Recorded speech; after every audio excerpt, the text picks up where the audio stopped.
Hello there, and welcome to this quiet moment of wonder. Tonight, we explore the gentle poetry of our natural world, where peace can be found in the most remarkable places. Our planet whispers its secrets in the rustling leaves, in the patient growth of ancient trees, and in the delicate dance of light across ocean waves. These are the moments that invite us to slow down, to breathe deeply, and to reconnect with the quiet marvels that surround us every day. From the microscopic symphony of cells working in harmony within each living thing, to the vast cosmic story written in starlight that has traveled for centuries to reach our eyes, Earth offers us endless invitations to pause in awe. The natural world doesn't demand our attention with loud spectacle, but rather invites our curiosity through subtle wonders that unfold at their own perfect pace. Let's journey together through these calming realities, these scientific lullabies that remind us we are part of something beautifully vast and intricately connected. Trees communicate through underground fungal networks in a hidden world beneath the forest floor. These intricate connections, sometimes called the wood wide web, allow trees to share nutrients, water, and important information with their neighbors. When one tree is attacked by insects, it can send warning signals through these fungal highways, alerting nearby trees to strengthen their defenses. In older forests, large mother trees often act as central hubs, supporting younger saplings with essential resources. This remarkable communication system reveals that forests aren't simply collections of competing individuals, but interconnected communities working together for collective survival. Scientists studying these networks have discovered that trees in healthy forests cooperate in sophisticated ways that have evolved over millions of years. The rhythmic waves washing against shorelines begin their journey far out at sea, born from wind moving across the water's surface. As air flows over the ocean, it transfers energy to the water, creating ripples that gradually build into the rolling waves we observe from beaches. These waves can travel enormous distances, sometimes journeying thousands of miles from their origin point. The peaceful surf lapping at a California beach might have started as a breeze near Japan weeks earlier. Each wave carries the story of distant weather patterns we might never witness directly.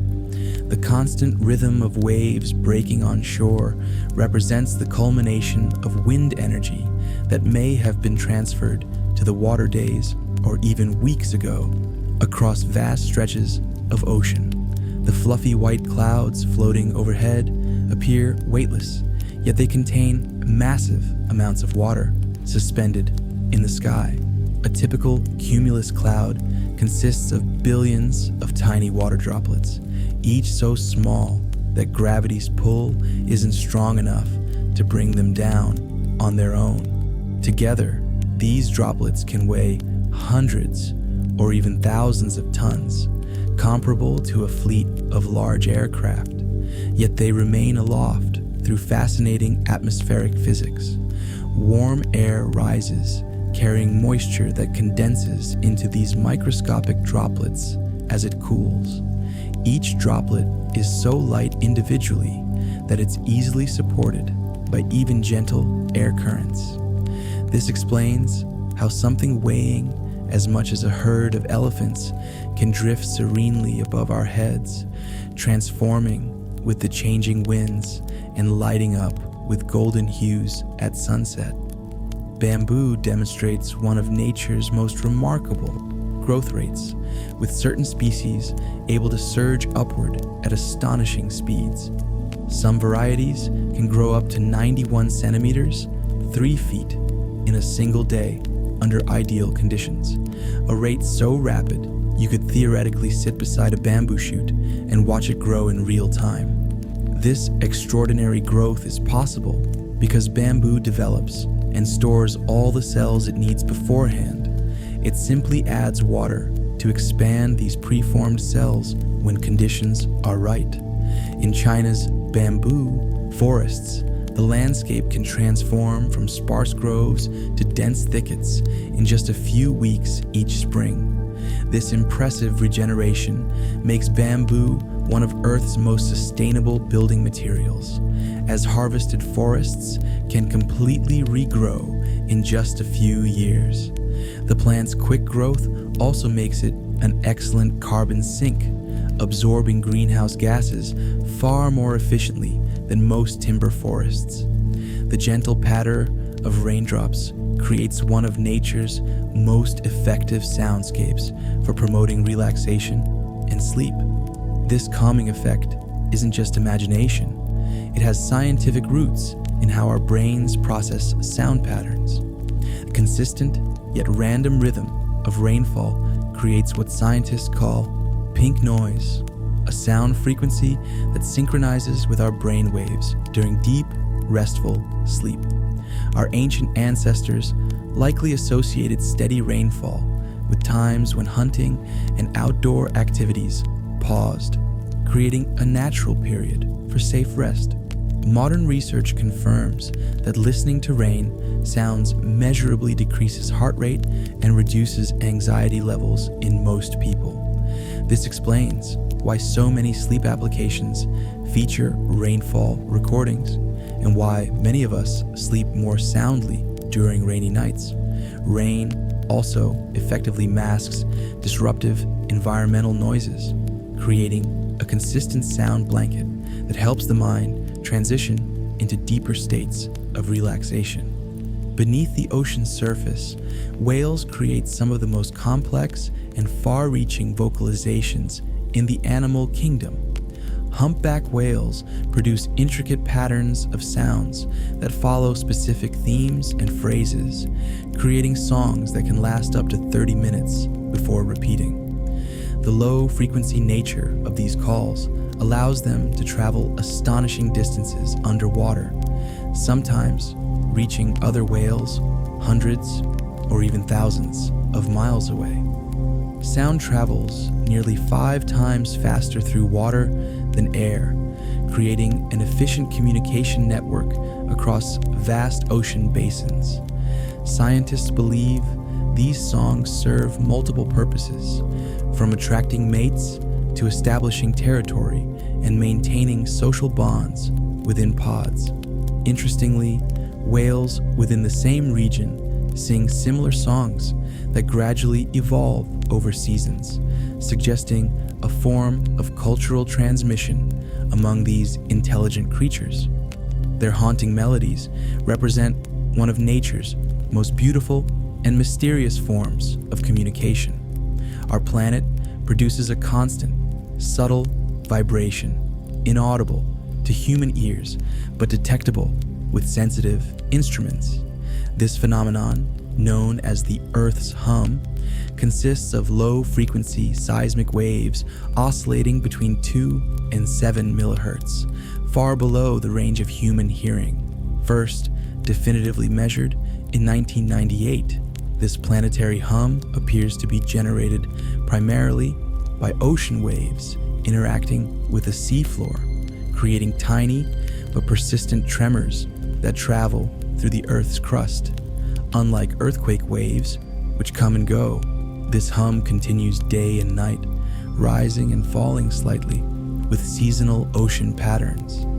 Some scientists suggest this constant vibration might be like the planet's heartbeat, reflecting the dynamic interactions between Earth's atmosphere, oceans, and solid ground. Though we cannot hear it without special equipment, this continuous resonance reminds us that our seemingly solid planet is actually in constant, gentle motion, alive with subtle energies and forces.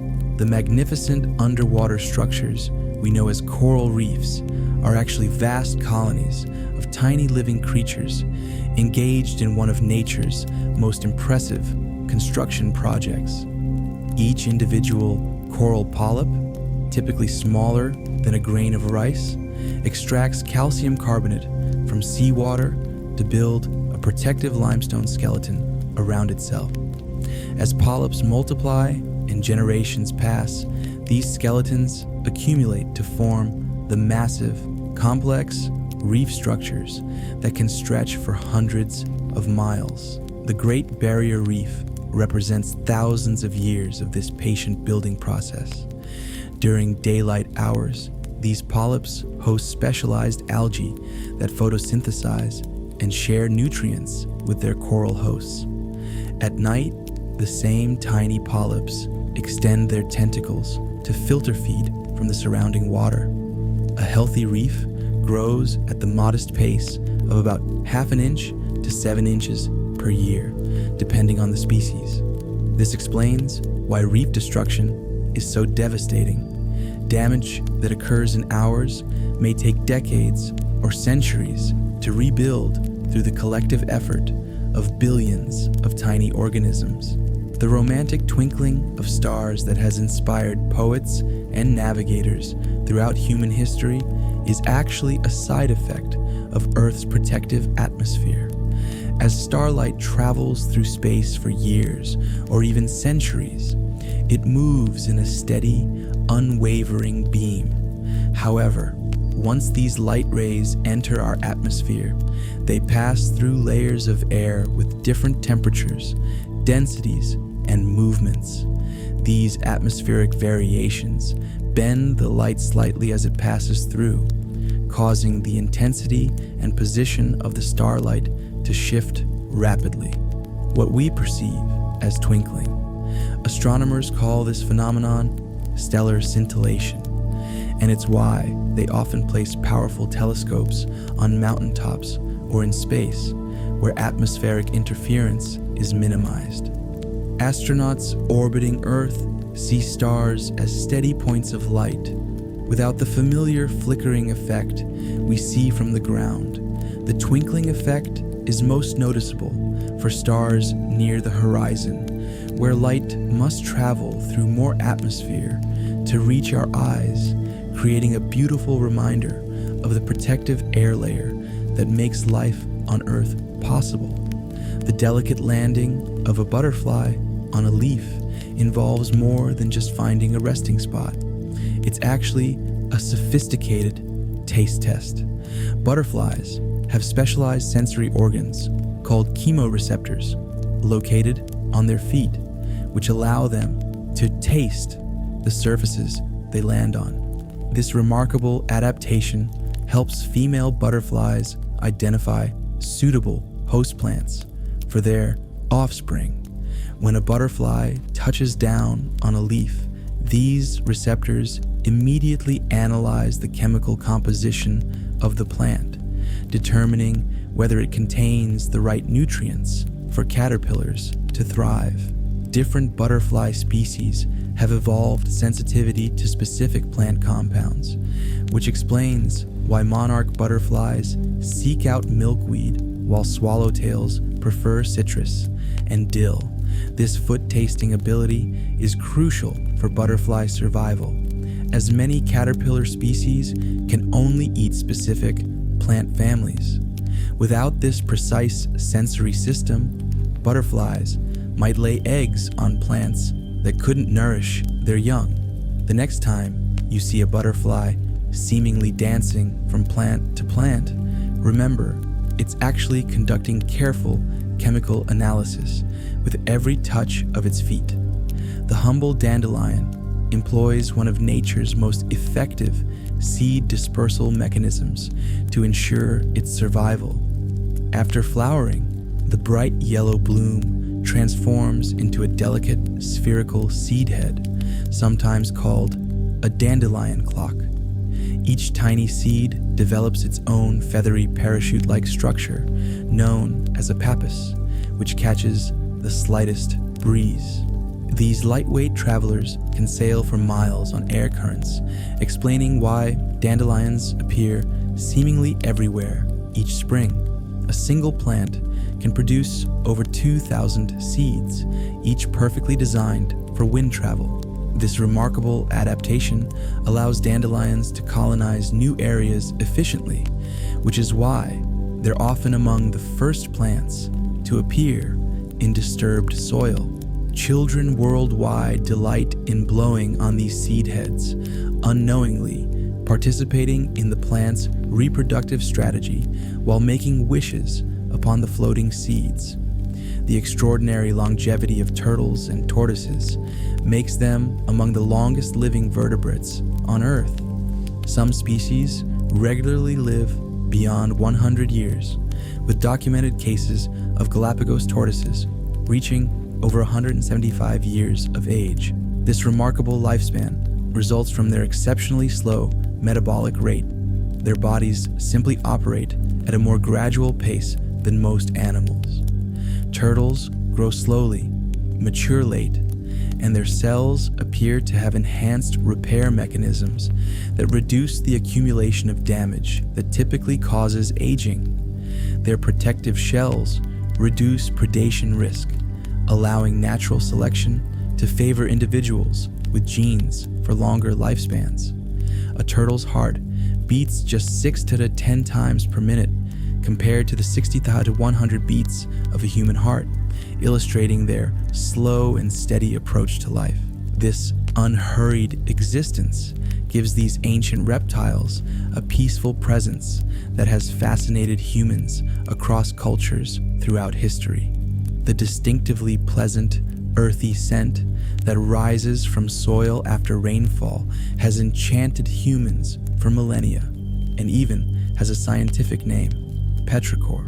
This aromatic phenomenon occurs when certain soil-dwelling bacteria, primarily Streptomyces, produce an organic compound called geosmin. During dry periods, these microorganisms release spores containing geosmin into the soil.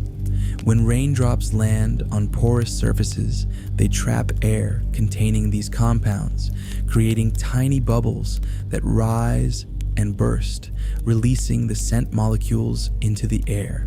Humans are remarkably sensitive to this smell, capable of detecting geosmin at concentrations as low as 5 parts per trillion. This sensitivity might have evolved to help our ancestors locate water sources during dry periods. The word petrichor itself comes from Greek roots, petra meaning stone and ichor, the fluid that flows in the veins of the gods in Greek mythology, a poetic name for one of nature's most universally appreciated fragrances. Sea otters display one of the most endearing behaviors in the animal kingdom when they rest. These marine mammals often float on their backs in groups called rafts, and to prevent drifting apart while sleeping, they frequently hold paws with their neighbors. This charming habit serves a practical purpose. It keeps family groups, and particularly mothers and pups, together during rest periods, preventing separation in ocean currents or while sleeping. Sea otters lack the thick blubber layer that insulates other marine mammals, relying instead on their incredibly dense fur, up to 1 million hairs per square inch, to maintain body temperature in cold Pacific waters. By floating together and holding hands, they also share body warmth during rest. These social animals spend a significant amount of time grooming this vital fur, which traps insulating air bubbles when properly maintained. Their paw-holding behavior has made sea otters popular conservation ambassadors, helping to raise awareness about ocean health and the protection of kelp forest ecosystems. The remarkable communication system of honeybees includes a sophisticated movement-based language that scientists call the waggle dance. When a foraging bee discovers a rich food source, it returns to the hive and performs a specific figure-8 pattern dance on the vertical surface of the honeycomb. The middle segment of this dance, the waggle run, provides precise information about the distance and direction of the food source. The angle of the waggle run relative to the vertical indicates the direction relative to the sun, while the duration of the waggling portion tells other bees exactly how far they need to fly. Longer waggling means a more distant food source. The dancer also shares samples of the flower's nectar, providing chemical information about the food quality.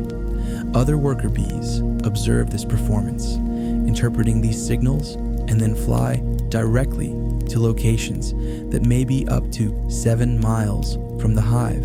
This sophisticated communication system, first decoded by Carl von Frisch in the 1940s, demonstrates the remarkable intelligence of these social insects and their ability to transmit complex spatial information without using words.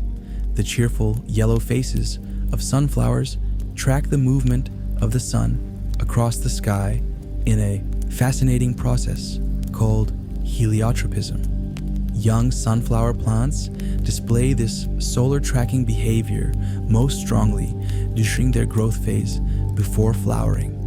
Each morning, the growing stems bend to face eastward, anticipating the rising sun.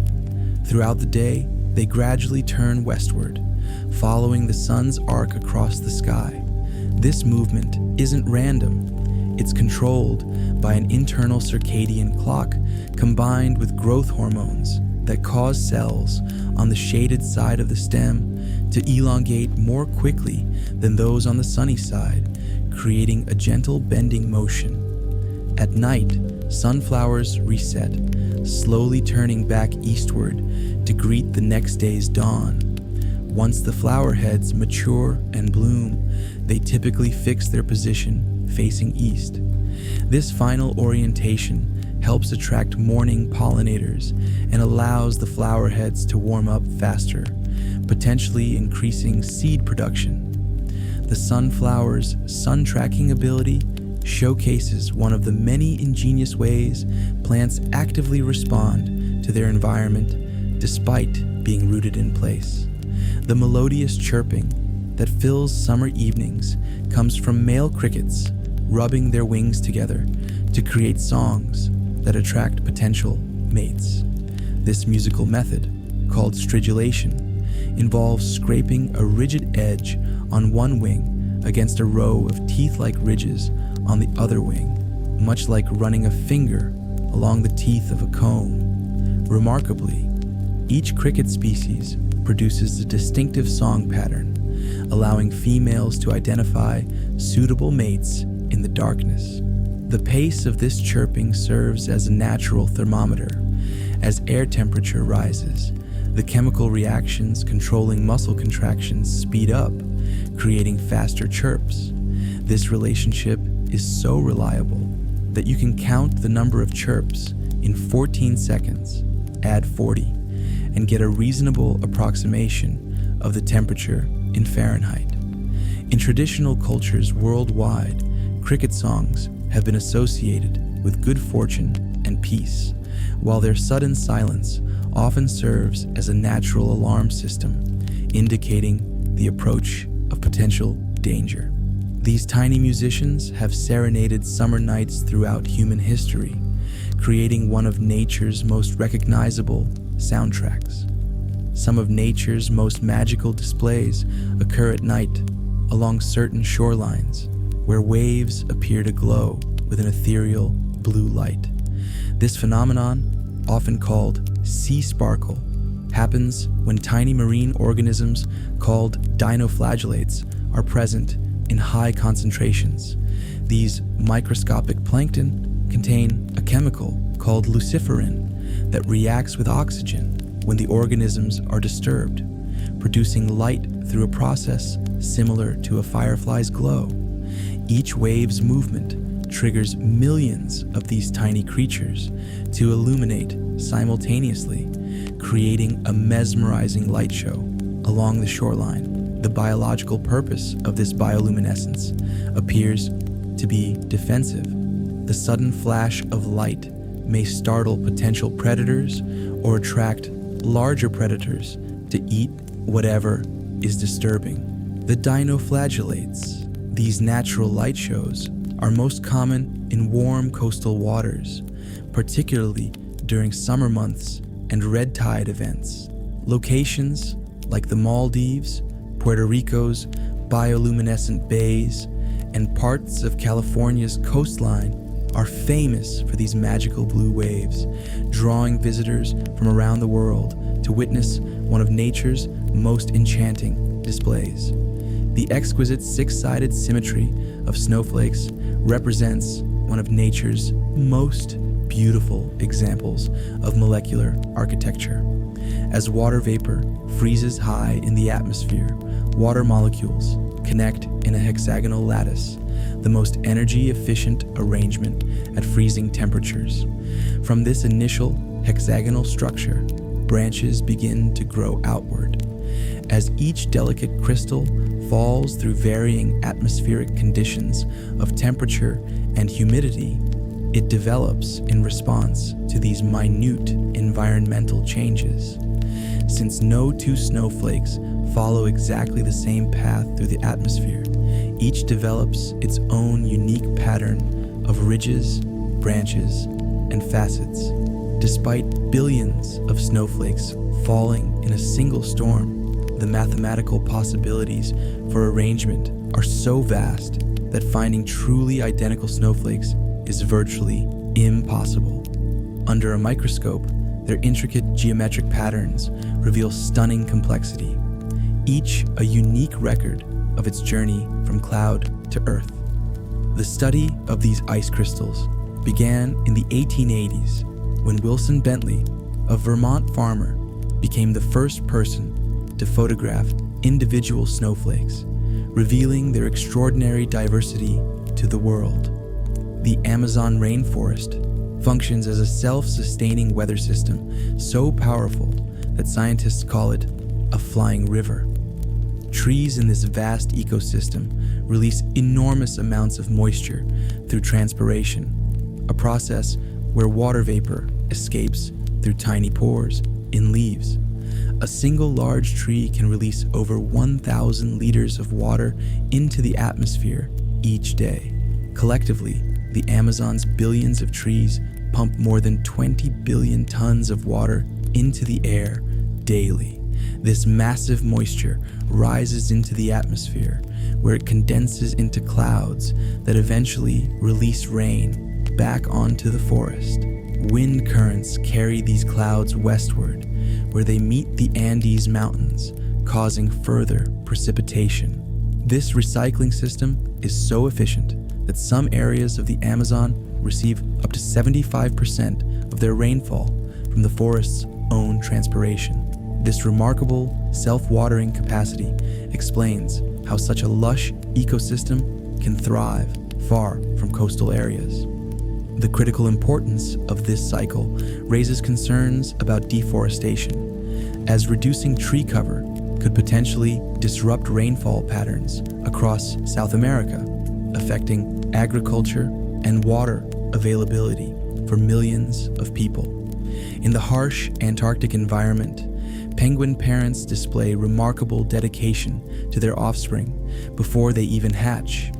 Emperor penguins endure winter temperatures that plummet to 40 Celsius while carefully balancing a single, precious egg on their feet, covered by a warm, feathered fold of skin called a brood pouch.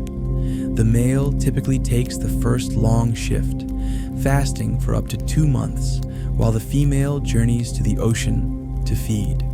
When she returns, they perform a delicate exchange of the egg, ensuring it doesn't touch the ice for even a moment, which would be fatal to the developing chick inside. This cooperative parenting continues after hatching, with both parents taking turns foraging at sea and returning with food for their growing chick. The shared responsibility allows both parents to maintain their health during the challenging Antarctic breeding season. This balanced approach to parenting helps explain why penguins have successfully adapted to one of Earth's most extreme environments. The rhythmic rise and fall of ocean tides around our planet represents one of nature's most consistent patterns, governed primarily by the gravitational relationship between Earth and the Moon. As the Moon orbits our planet, its gravitational force pulls slightly on Earth's water, creating a bulge that we experience as high tide. Interestingly, high tides occur not just on the side of Earth facing the Moon, but also on the opposite side due to centrifugal forces in the Earth-Moon system. The Sun's gravity also influences tides, though to a lesser degree, creating especially high spring tides when the Sun, Moon, and Earth align during full and new moons. This celestial dance creates a reliable pulse that coastal ecosystems have evolved alongside for millions of years. Tidal patterns shape shoreline habitats, distribute nutrients, and influence the life cycles of countless marine species. For human communities throughout history, understanding these predictable rhythms has been essential for navigation, fishing, and coastal living. Moss represents nature's quiet pioneer, thriving in environments where many plants struggle to survive. These ancient, simple plants lack the conventional root systems, stems, and leaves of more complex flora, allowing them to grow directly on rocks, tree bark, and soil in deeply shaded environments.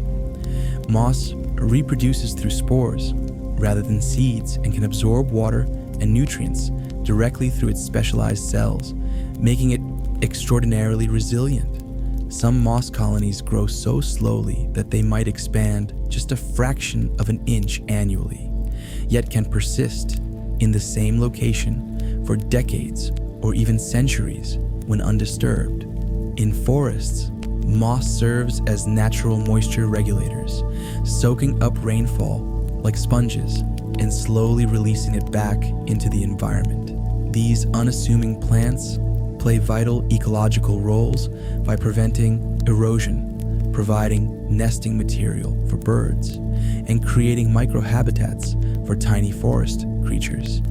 Many northern indigenous cultures recognized moss's practical values, using various species for everything from wound dressings to baby diapers, appreciating its natural absorbency and antimicrobial properties.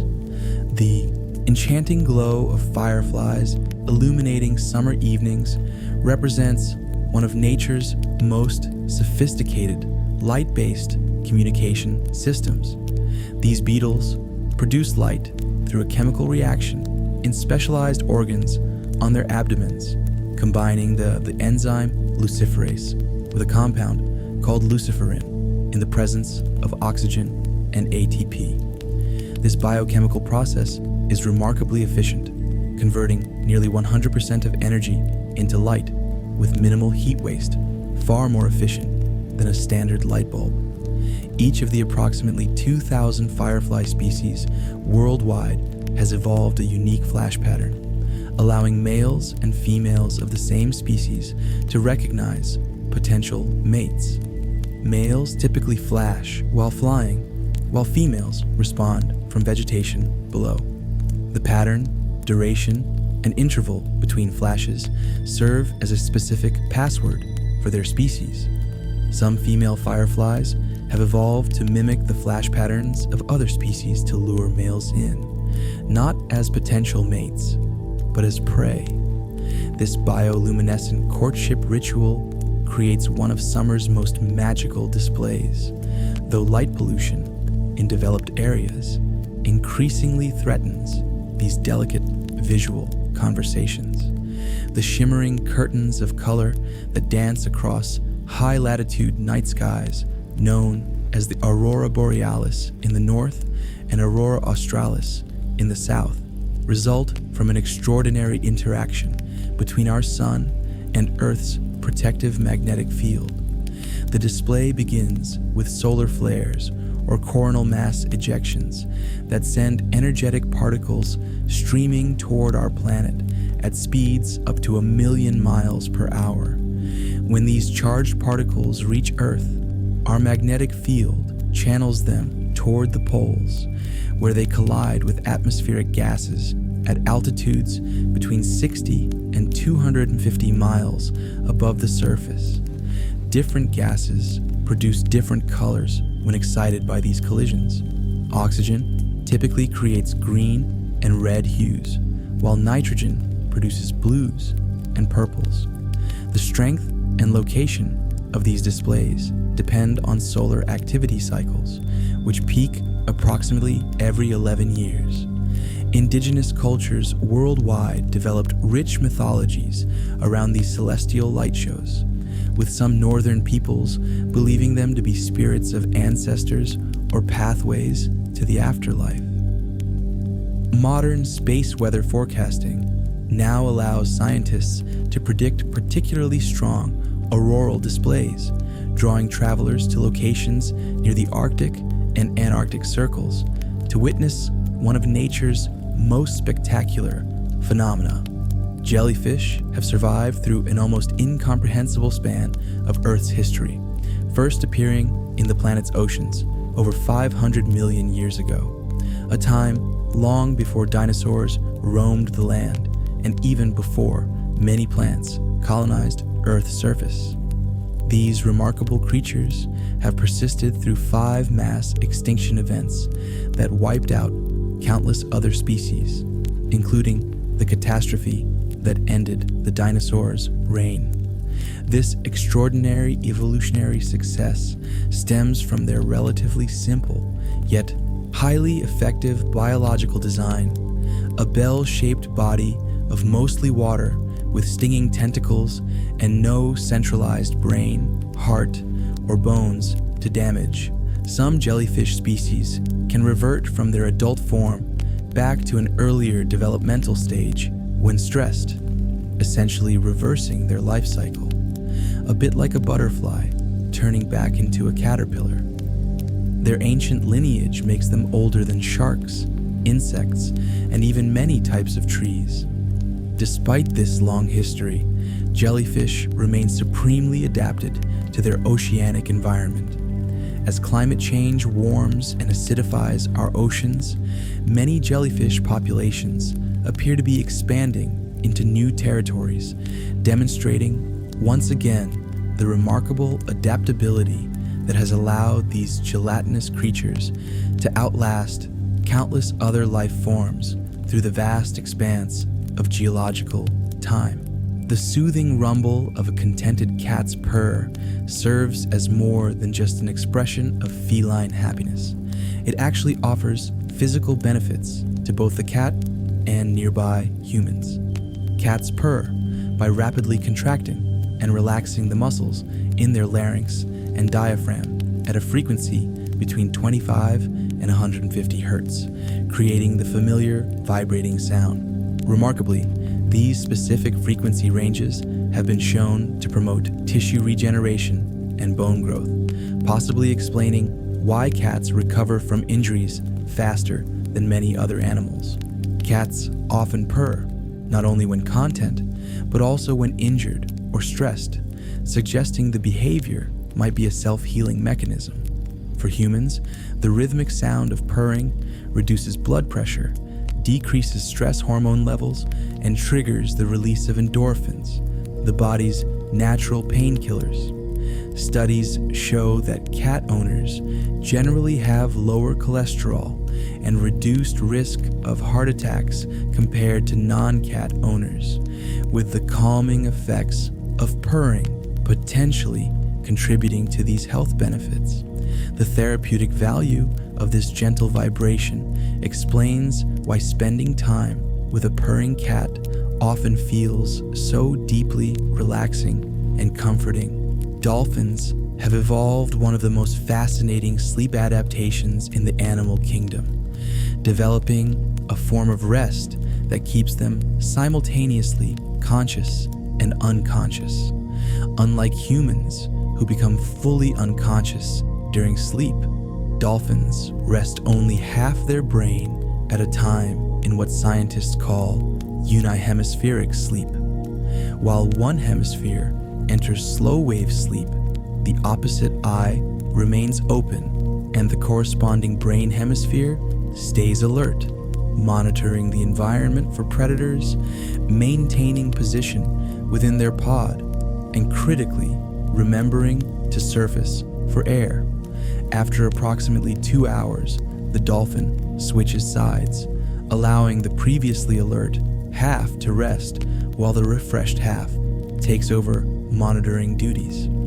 This remarkable adaptation solves a critical challenge for air-breathing mammals living in water: the need to consciously surface for breath even while sleeping. Newborn dolphins and their mothers appear to go without sleep entirely for several weeks after birth, remaining continuously active to avoid predators during this vulnerable period. This unique approach to rest reminds us that even something as seemingly universal as sleep can take dramatically different forms across the animal kingdom. Lichens showcase one of nature's most successful cooperative relationships, combining organisms from entirely different kingdoms of life into a single, integrated entity. Each lichen represents a partnership between a fungus and an alga, or cyanobacteria, functioning together so seamlessly that early botanists believed they were individual plants. The fungal partner provides structure, protection, and the ability to adhere to surfaces, while the photosynthetic alga, or cyanobacteria, produces food through photosynthesis. This mutual arrangement allows lichens to thrive in incredibly harsh environments where neither partner could survive alone, from scorching deserts to frozen Arctic tundra. Some lichen species grow less than a millimeter per year, with certain colonies estimated to be over 4,500 years old, making them among the oldest living organisms on Earth. These resilient pioneers are often the first life forms to colonize bare rock, gradually breaking down minerals and creating the initial soil that allows other plants to eventually take root. Scientists use lichens as sensitive environmental indicators, as many species quickly absorb and reflect changes in air quality, making them natural monitors of pollution levels in their surroundings. The noticeable freshness of mountain air comes from a combination of natural factors that create genuinely cleaner breathing conditions at higher elevations. As altitude increases, the atmosphere becomes less dense, reducing the concentration of pollutants that tend to accumulate in valleys and lowlands. Mountainous regions typically have fewer industrial sources of pollution and less vehicle traffic, resulting in reduced particulate matter and chemical contaminants.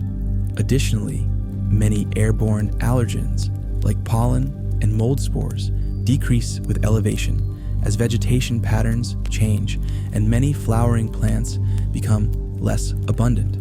The higher ultraviolet radiation at altitude also helps sanitize the air by breaking down certain bacteria and organic compounds.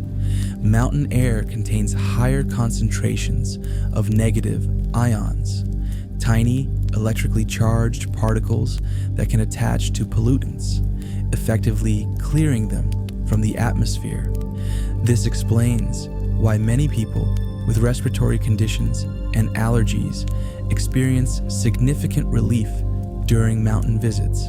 Throughout history, mountain sanitariums were established specifically to treat tuberculosis and other respiratory diseases, taking advantage of this naturally purified air long before the scientific mechanisms were fully understood. The vast Sahara Desert, now characterized by its endless sand dunes and harsh conditions, was once a lush landscape of rivers, lakes, and abundant wildlife. Approximately 10,000 years ago, during a period known as the African Humid Period, the Sahara received significantly more rainfall due to changes in Earth's orbital cycle that strengthened the African monsoon system. Archaeological evidence reveals this verdant period through ancient rock art depicting crocodiles, hippos, and elephants in regions now far too dry to support such life. Fossilized pollen samples confirm the previous existence of grassy savannas dotted with lakes and woodlands. Human populations thrived in this hospitable environment, leaving behind tools, pottery, and settlements that tell the story of communities that fished, hunted, and eventually practiced early agriculture. This dramatic transformation reminds us that Earth's climate and ecosystems are not static, but dynamic systems that undergo profound changes over geological timescales. Climate scientists study this historical shift closely, as it provides valuable insights into how rapidly environments can transform in response to climate changes. The gentle raindrops that nourish our planet begin their journey as invisible water vapor in the atmosphere, but they cannot form without the help of microscopic particles suspended in the air. These tiny nucleation sites, which might be dust, pollen, pollution, sea salt, or even bacteria, provide the essential surface where water vapor can begin condensing into liquid droplets. As water molecules collect around these particles, the growing droplets become heavy enough to fall through the atmosphere. The size and type of particles influence the characteristics of the rainfall. Cleaner air with fewer particles tends to produce fewer but larger raindrops, while polluted air typically creates more numerous but smaller drops. Cloud seeding techniques take advantage of this natural process by artificially introducing particles like silver iodide into clouds to encourage precipitation. Without these airborne particles, water vapor could become supersaturated in the atmosphere without forming the droplets needed for rainfall. This dependency on atmospheric particulates illustrates the intricate connections between different components of Earth's systems, where even seemingly unrelated elements like dust and rain are intimately linked. Sea turtles undertake one of nature's most remarkable navigational feats when female turtles return to the exact beach where they hatched to lay their own eggs decades later. After spending their entire adult lives traversing thousands of miles of open ocean, these ancient reptiles use Earth's magnetic field as a natural GPS system to locate their natal beaches with astonishing precision. Each coastline has a unique magnetic signature created by variations in the planet's magnetic field, which young turtles appear to imprint on before leaving their birth beaches as hatchlings. Research suggests turtles combine this magnetic mapping ability with other cues like ocean currents, water chemistry, and possibly even the distinctive scent of their home beach as they approach the coast. This powerful homing instinct maintains genetic adaptations specific to the conditions of each nesting site, including temperature patterns that influence hatchling gender. The reliability of this navigation system has allowed sea turtle nesting patterns to persist for millions of years, though modern challenges like coastal development, light pollution, and climate change increasingly threaten these ancient nesting sites. The elegant orchid performs a remarkable acrobatic feat during its development that few observers ever notice. When orchid flowers first begin to form, they develop with their reproductive parts pointing upward, like most flowers. However, As the bud continues to grow, the flower stalk gradually twists 180 degrees in a process called resupination, essentially turning itself upside down before blooming. This botanical somersault positions the flower's lip, a specialized petal that often serves as a landing platform for pollinators, at the bottom rather than the top of the blossom.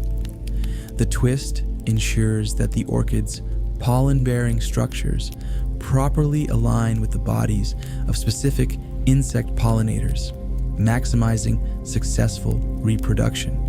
Without this crucial rotation, many orchid species would fail to attract their specialized pollinators or transfer pollen effectively.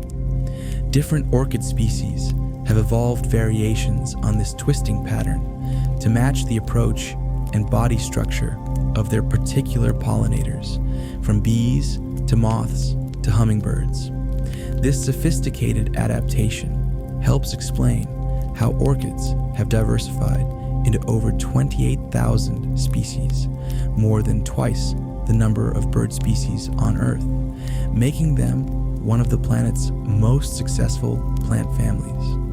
The rhythmic sound of ocean waves breaking on the shore creates one of nature's most effective natural sedatives for human physiology.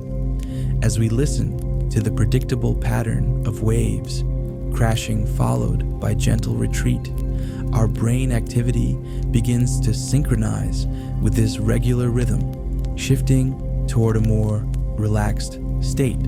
Research has shown that exposure to these sounds actually decreases blood pressure and heart rate while increasing alpha brain waves associated with relaxation and mental clarity.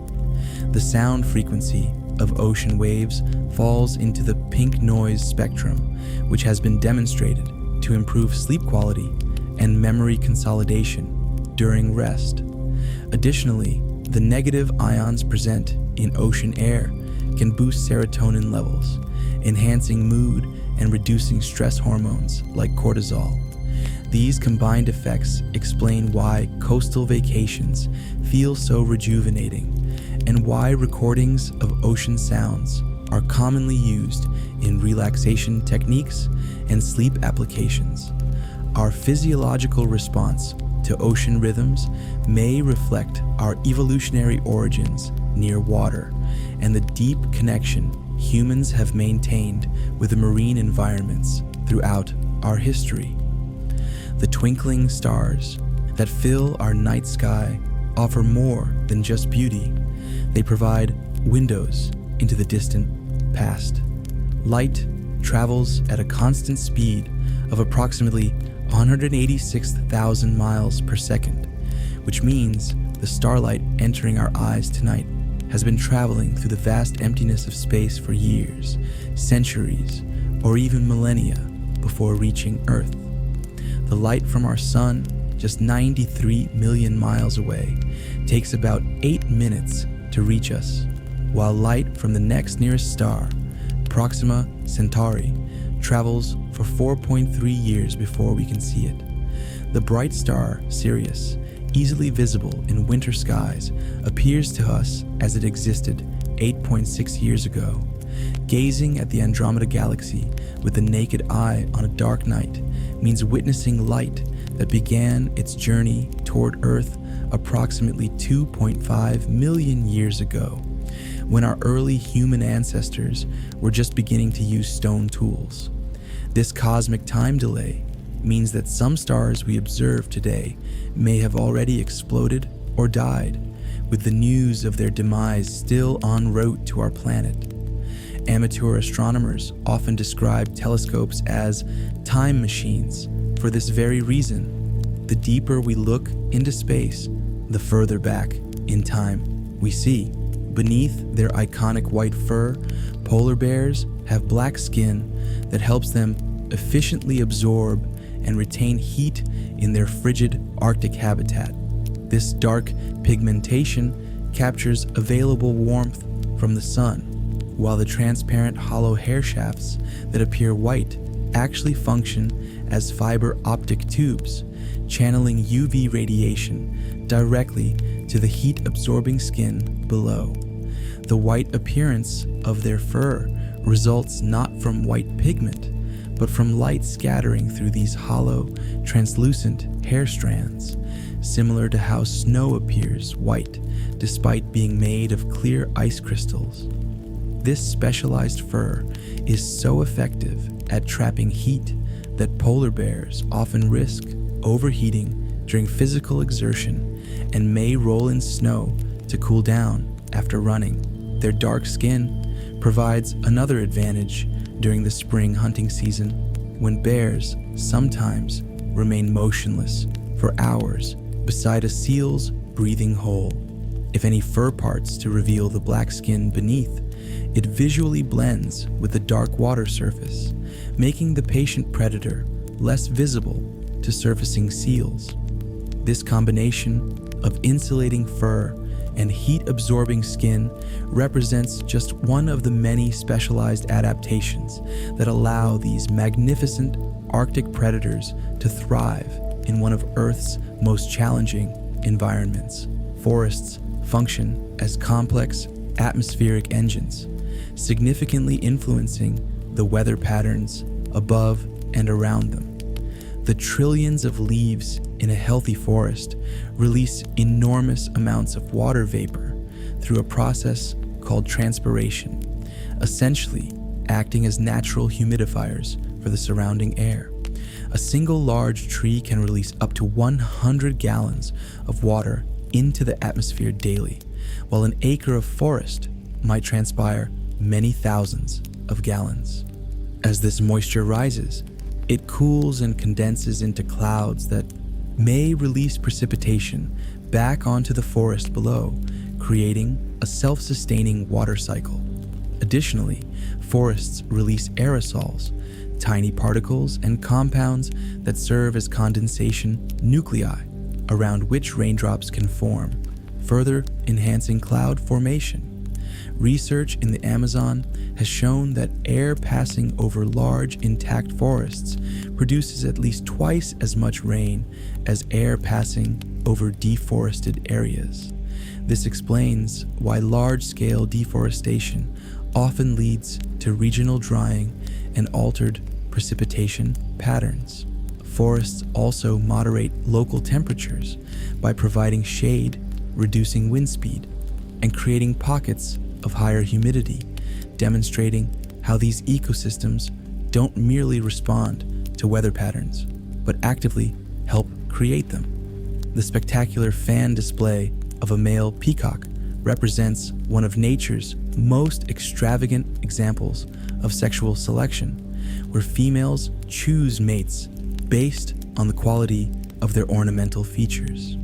Each elaborate tail feather, which can reach over 5 feet in length, displays eye-shaped patterns with iridescent blues and greens that shimmer as the bird moves. These colors don't come from pigments, but from the microscopic structure of the feathers themselves, which contain tiny crystal-like formations that reflect and refract light waves at specific angles, a phenomenon called structural coloration. When a male peacock encounters a potential mate, he performs an elaborate courtship ritual, erecting and vibrating his magnificent train of up to 200 feathers into a spectacular fan while making distinctive calls to attract attention. Peahens carefully evaluate these displays, generally preferring males with the largest, most symmetrical, and most vibrantly colored trains. This preference makes evolutionary sense, as research indicates that the quality of a peacock's display honestly signals his overall genetic fitness, health, and ability to access good nutrition. Charles Darwin first proposed this concept of mate choice, driving the evolution of seemingly impractical ornamental traits, using the peacock's tail as his prime example of how reproductive advantages can sometimes outweigh practical survival considerations. Some northern frog species perform one of nature's most remarkable survival feats. They literally freeze solid during winter months, then return to life with spring's thaw. Wood frogs, spring peepers, and certain other amphibians have evolved an extraordinary adaptation that allows up to 65% of their total body water to freeze without causing fatal damage to their cells. As temperatures drop, these frogs' livers begin producing high concentrations of glucose and other cryoprotectant compounds that act like natural antifreeze, preventing the complete freezing of water inside their cells while allowing ice to form in the spaces between cells. Their hearts stop beating, their lungs cease functioning, and no brain activity can be detected during this frozen state, which can last for weeks or even months. When warmer temperatures return, the ice gradually melts from the inside outward, with the heart typically resuming its beat before the rest of the body thaws completely. Within hours of thawing, these remarkable amphibians can return to normal activities as if nothing extraordinary had occurred. This adaptation allows these species to survive much further north than most amphibians and to breed earlier in spring, since they don't need to migrate from deep underground hibernation sites. Researchers studying this natural process hope it might eventually help improve organ preservation techniques for human transplantation. The gentle scent of lavender has been used for thousands of years as a natural remedy for insomnia and anxiety, with modern science now confirming what traditional healers long understood. This purple flowering plant contains a compound called linalool that directly affects the brain's amygdala and limbic system, areas responsible for emotional processing. When inhaled, these compounds trigger a parasympathetic response in our nervous system, lowering heart rate, reducing blood pressure, and relaxing tense muscles. Studies using brain imaging have shown that lavender scent can increase slow-wave sleep patterns associated with deep, restorative rest. Ancient Egyptians used lavender in their mummification process and as perfume, while Romans added it to their bath water for relaxation. Today, clinical trials demonstrate that lavender essential oil can be as effective as some mild sedatives for reducing anxiety without the side effects of pharmaceutical solutions. The plant's remarkable calming properties help explain why lavender remains one of the most popular ingredients in sleep products, from pillow sprays to bath oils. Beneath the ocean's surface, vast meadows of seagrass create underwater ecosystems as crucial to marine life as rainforests are on land. These flowering plants, the only plants that can pollinate fully underwater, carpet coastal areas with ribbon-like leaves that photosynthesize, producing oxygen that bubbles up to the water's surface. A single acre of seagrass can generate over 10,000 liters of oxygen daily and sequester carbon at rates up to 35 times faster than tropical rainforests. These submerged meadows serve as essential nurseries where young fish can hide from predators among the gently swaying blades. Manatees, sea turtles, and dugongs graze directly on seagrass, while countless other species depend on the small creatures that make their homes in these underwater fields. Despite their ecological importance, seagrass meadows are disappearing at alarming rates due to coastal development, water pollution, and climate change. Scientists estimate we lose around 2 football fields of these vital habitats every hour, threatening not only marine biodiversity, but also the livelihoods of fishing communities worldwide that depend on the fish populations these meadows support. The blue whale, Earth's largest creature, possesses a heart that matches its massive proportions. This extraordinary organ weighs approximately 400 pounds, roughly the size of a small automobile, and pumps 58 gallons of blood with each powerful contraction. Despite its enormous size, the blue whale's heart beats remarkably slowly, typically just 8 to 10 times per minute when the animal is diving, compared to the human average of 60 to 100 beats. This measured pace helps conserve oxygen during deep dives that can last over 30 minutes. The aorta, the main artery carrying blood away from this magnificent heart, is so large that a human child could swim through it, a fact that helps illustrate the sheer scale of this incredible mammal. When surfacing after a deep dive, the whale's heart rate increases to around 30 to 40 beats per minute to help replenish oxygen supplies. Scientists were only able to record the heartbeat of a wild blue whale for the first time in 2019 using specialized suction cup sensors attached temporarily to a whale swimming near California.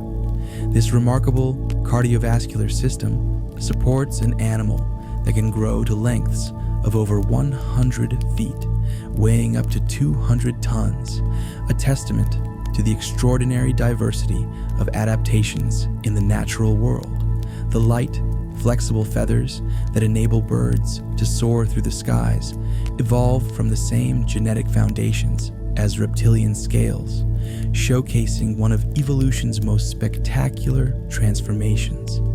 Both structures develop from epidermal tissue and rely on similar proteins like keratin, but feathers have evolved specialized branching structures that create their unique properties. This evolutionary journey began roughly 150 million years ago, when certain dinosaur species developed primitive feather-like structures, likely for insulation rather than flight. Fossil evidence reveals a progression from simple filament-like proto-feathers to increasingly complex forms, culminating in the aerodynamic flight feathers seen in modern birds. The transition served multiple functions, providing insulation, enabling display behaviors for attracting mates, and eventually allowing powered flight. Modern birds possess different types of feathers for specific purposes. Down feathers trap air for insulation. Contour feathers create a streamlined shape, and flight feathers provide the critical airfoil surface for generating lift. This remarkable adaptation has allowed birds to colonize nearly every habitat on Earth, from polar regions to deserts, demonstrating how evolution can repurpose existing structures for entirely new functions. The most silent places on Earth are specially designed anechoic chambers, where sound-absorbing materials eliminate nearly all echoes and external noise.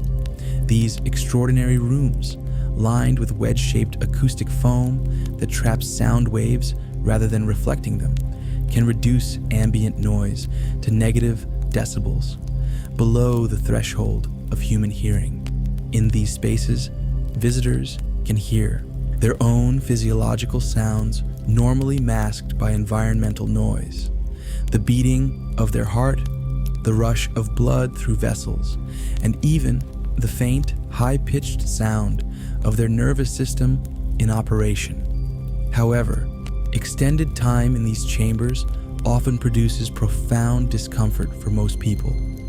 Without the constant background sounds our brains have evolved to expect, many experience disorientation, anxiety, and even hallucinations after just 30 minutes in extreme silence. The longest anyone has remained in an anechoic chamber is around 2 hours before requesting release. This adverse reaction to complete silence suggests that our nervous systems have evolved with an expectation of ambient sound, using it for spatial orientation and sensory calibration. Natural environments, even seemingly quiet ones, like remote forests, still contain thousands of subtle sounds that our brains process continuously, creating a normal auditory baseline. The remarkable journey of when dispersed seeds represents one of nature's most effective methods for plants to colonize new territories. Plants have evolved ingenious adaptations to harness air currents, from the helicopter-like samaras of maple trees to the feathery pappus of dandelions and the winged seeds of pines. These specialized structures maximize air resistance, allowing seeds to travel astonishing distances, sometimes hundreds or even thousands of miles from their parent plants. The tiny seeds of orchids are so light they can remain aloft for months, potentially crossing oceans on high-altitude winds. During the 1883 eruption of Krakatoa, which sterilized the island of all vegetation, wind-borne seeds were among the first organisms to recolonize the devastated landscape, arriving from islands over 30 miles away. Some plants even time their seed release to coincide with seasonal storms or specific wind patterns that maximize dispersal distance. This airborne migration allows plants to spread into new habitats, escape crowded areas with high competition, and maintain genetic diversity by preventing inbreeding. Wind dispersal demonstrates nature's elegant solution to the challenge faced by organisms that remain rooted in place throughout their adult lives. The Arctic fox displays one of nature's most dramatic seasonal transformations, changing the color of its entire coat to match its surrounding environment as the seasons shift. During winter months, these small canids develop a thick, insulating white coat that provides near-perfect camouflage against the snow and ice of their northern habitat. As spring approaches and the landscape begins to melt, revealing the tundra beneath, the fox sheds this winter fur and grows a shorter brown or grayish summer coat that blends with the rocks, soil, and vegetation of their surroundings. This remarkable color change is triggered by changes in daylight hours, which stimulate hormonal shifts that alter pigment production in the fox's fur follicles. The faux seasonal camouflage serves dual purposes, helping these predators remain hidden while hunting lemmings and other prey, while also concealing them from larger predators like wolves and polar bears. Their winter coat also contains specialized features that trap air for additional insulation, allowing Arctic foxes to maintain body temperature in environments reaching 58°C.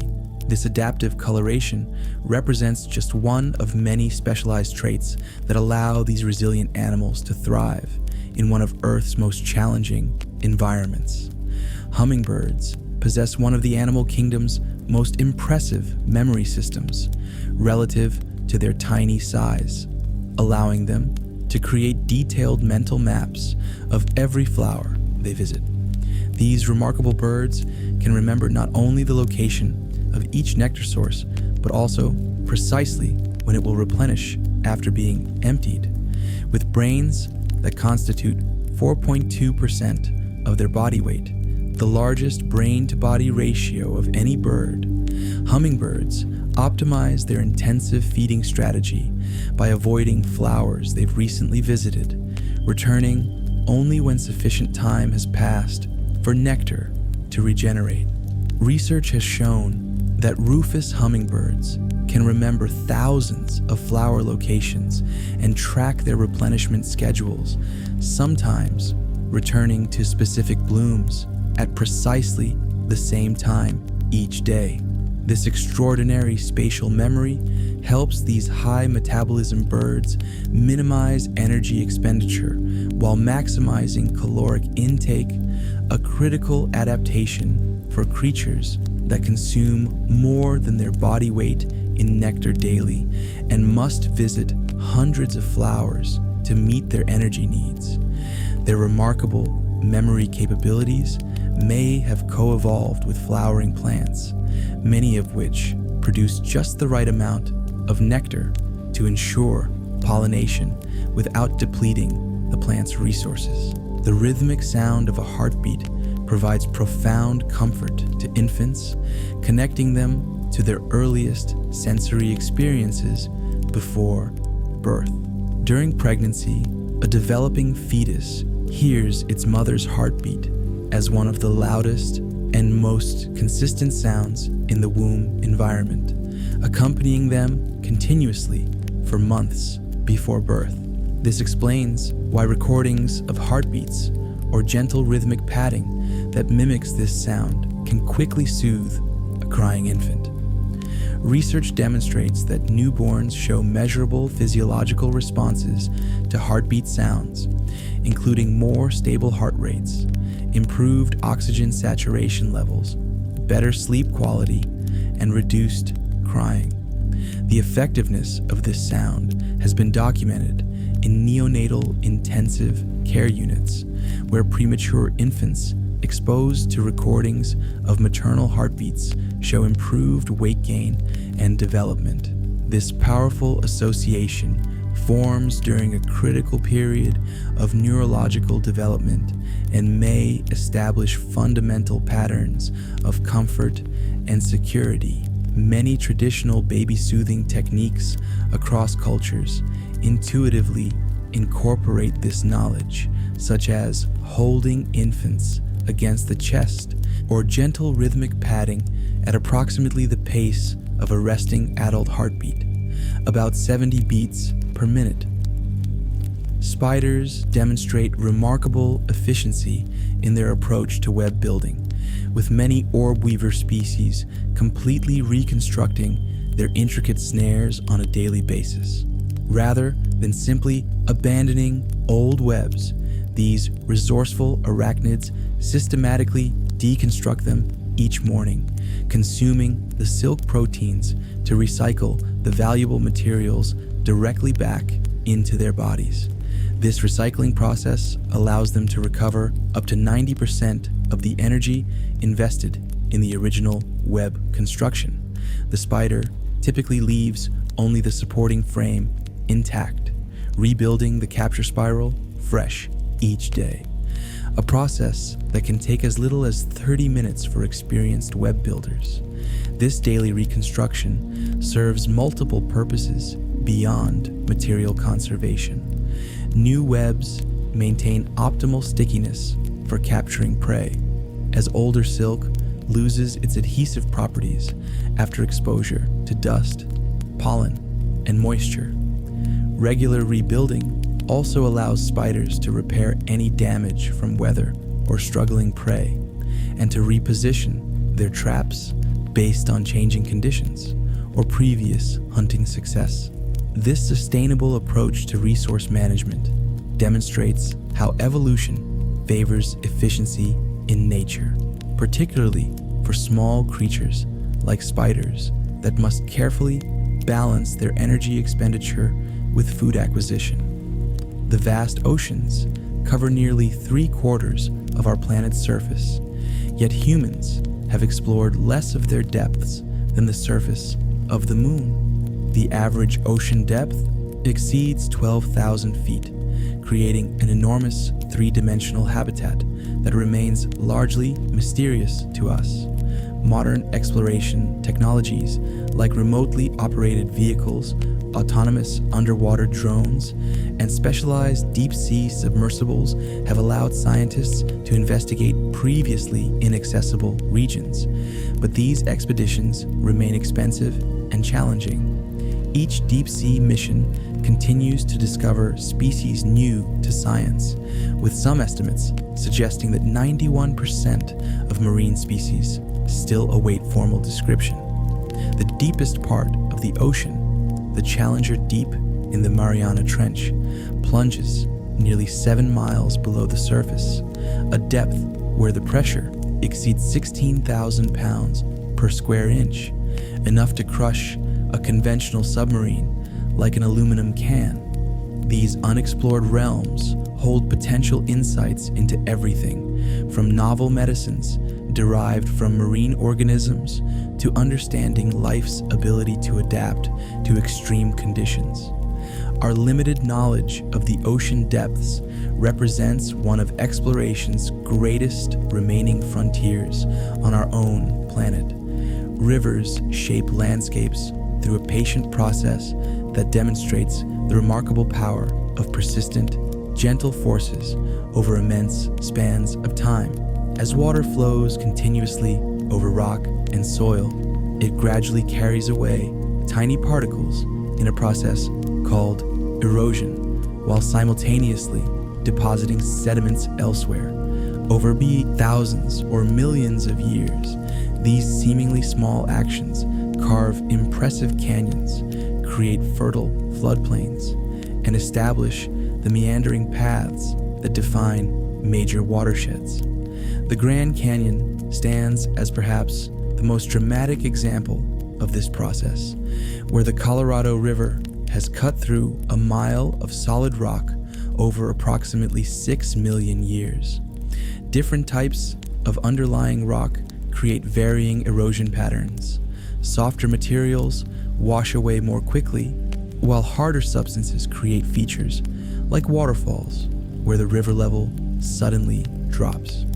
This continuous reshaping demonstrates how landscapes we perceive as permanent are actually in constant flux when viewed across geological timescales.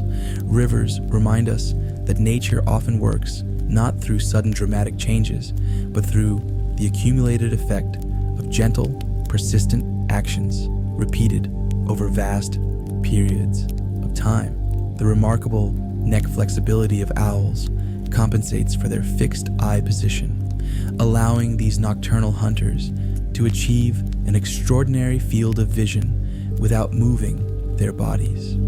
Unlike humans, whose eyes can rotate in their sockets, owls have elongated, tube-shaped eyes that are fixed in place by bony structures called sclerotic rings.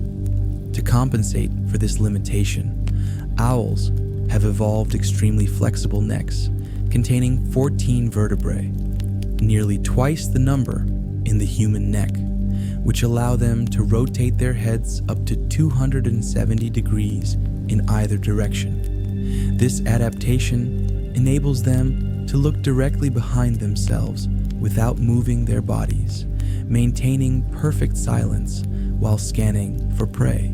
Specialized adaptations in their blood vessels prevent circulation from being cut off during these extreme rotations, including expanded vessel sections that serve as blood reservoirs and alternative circulation pathways. Their vertebral arteries, which typically run through small openings in the neck bones, enter the neck higher than in other animals, providing additional protection from pinching during rotation. These specialized anatomical features allow owls to remain perfectly still while thoroughly surveying their surroundings, a critical advantage for ambush predators hunting primarily by sound. The vibrant blue color that adorns some of nature's most striking creatures, from morpho butterflies to blue jays, represents one of the most specialized color production methods in the natural world.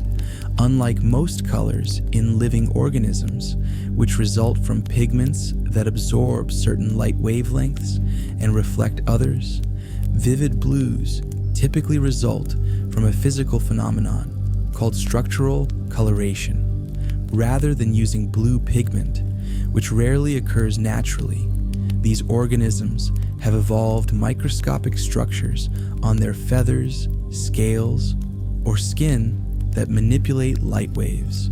These nanostructures are precisely arranged to cause constructive interference of blue light wavelengths while canceling out other colors.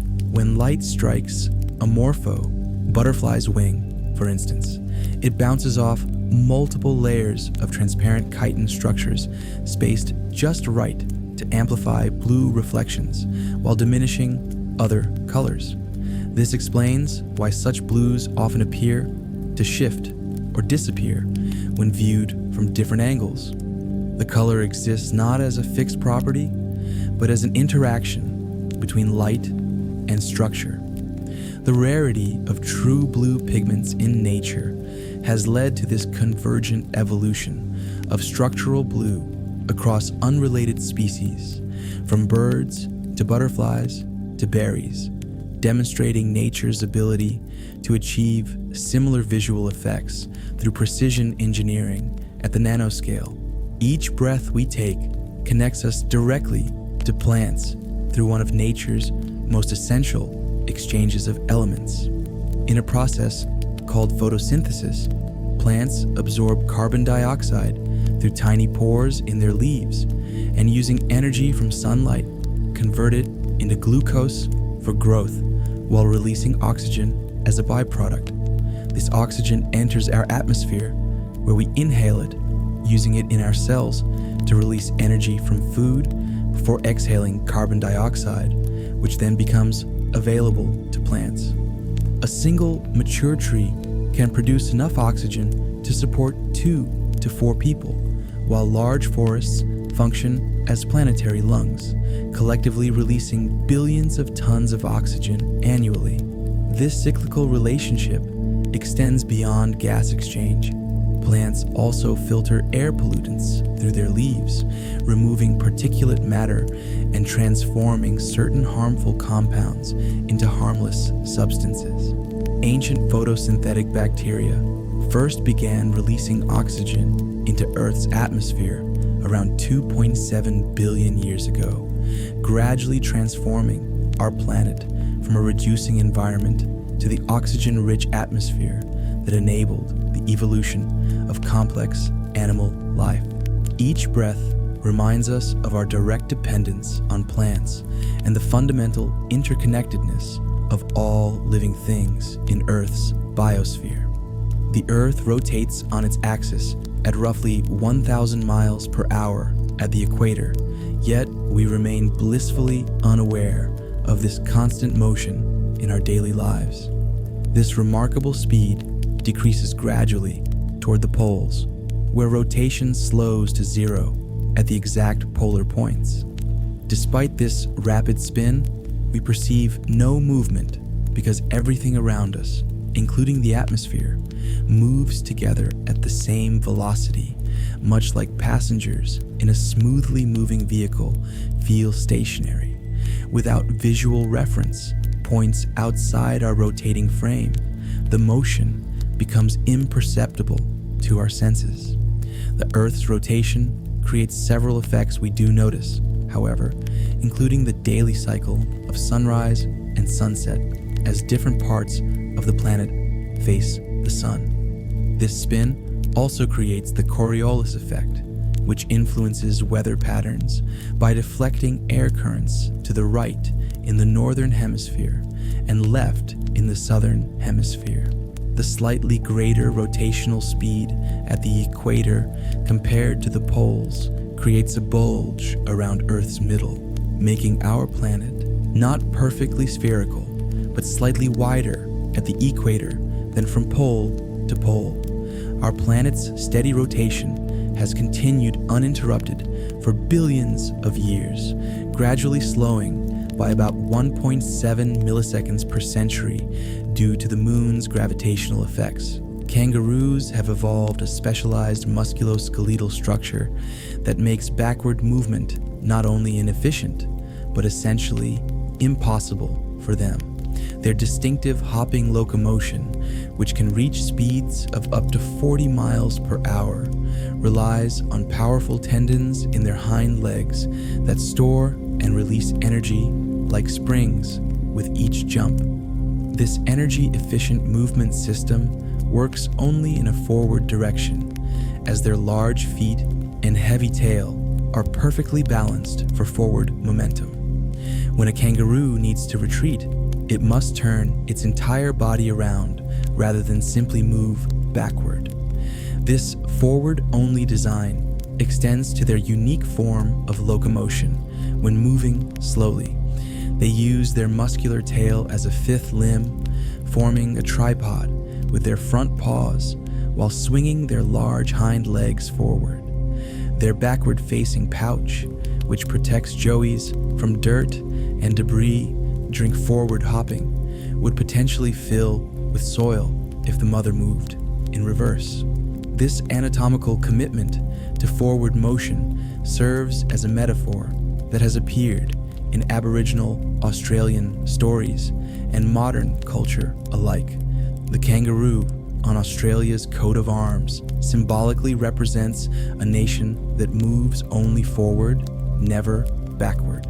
The glistening jewels of dew that adorn grass and spiderwebs on cool mornings form through a fascinating physical process tied to daily temperature cycles. As night falls, the ground and objects near it, like blades of grass and delicate webs, release heat more quickly than the surrounding air, causing their temperatures to drop below the air temperature. When these surfaces cool below the dew point, the temperature at which air becomes saturated with water vapor, excess moisture from the air condenses into visible water droplets on these cooler surfaces.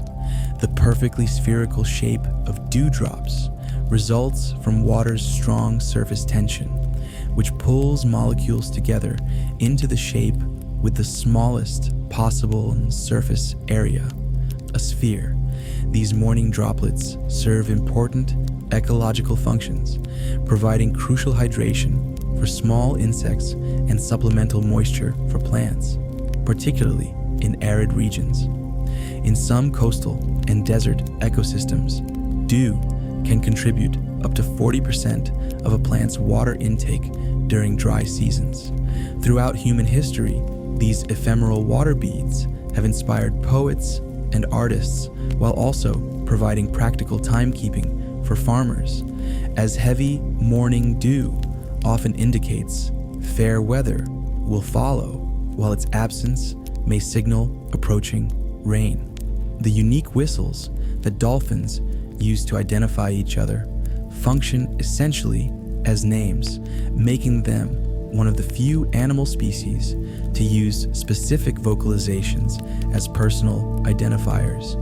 Each dolphin develops its distinctive signature whistle during its first year of life, creating a unique sound pattern that remains relatively unchanged for decades. When dolphins meet in the wild, they exchange these signature whistles, essentially introducing themselves to one another. Mothers whistle their own signature sound frequently to their newborn calves, who gradually learn to recognize this call among the many sounds in their underwater environment. The calves later develop their own unique whistles, though sometimes incorporating elements of their mother's pattern. Remarkably, dolphins can remember the signature whistles of individuals they haven't encountered for 20 years or more, demonstrating exceptional social memory.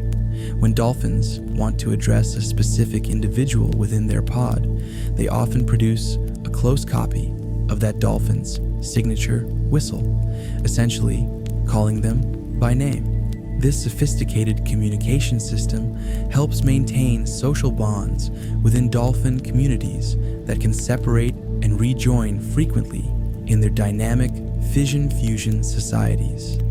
Ice crystals form with remarkable geometric precision, creating six-sided structures through the fundamental molecular arrangement of water. As liquid water freezes, its molecules arrange themselves into a precise hexagonal lattice pattern where each oxygen atom bonds with two hydrogen atoms. This underlying hexagonal framework emerges from the specific angle at which hydrogen bonds form between water molecules, approximately 104.5 degrees. The molecular organization explains why all snowflakes and ice crystals exhibit six-fold symmetry. though the enormous variation in their exact patterns results from slight differences in temperature, humidity, and other conditions as they form. Under extremely cold conditions, water molecules can also arrange themselves into different crystal structures, including cubic ice with 8 sides rather than 6. The geometric precision of these crystals has fascinated scientists for centuries, with early microscopic studies of snowflakes by Wilson Bentley in the 1880s, revealing their intricate hexagonal patterns to the wider public for the first time. This predictable yet variable crystal structure allows ice to create everything from delicate frost patterns on windows to massive glaciers that shape entire landscapes through their movement.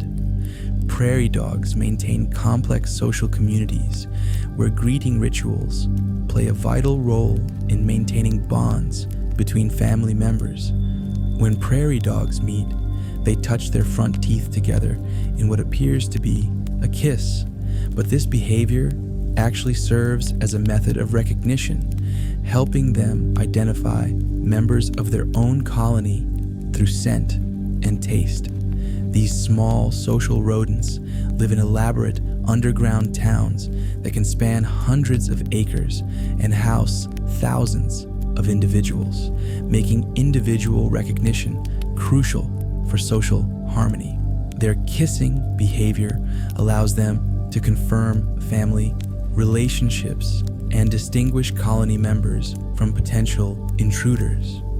Scientists have discovered that prairie dogs possess one of the most sophisticated vocal communication systems in the animal kingdom, with specific calls that can describe the size, shape, color, and speed of approaching predators.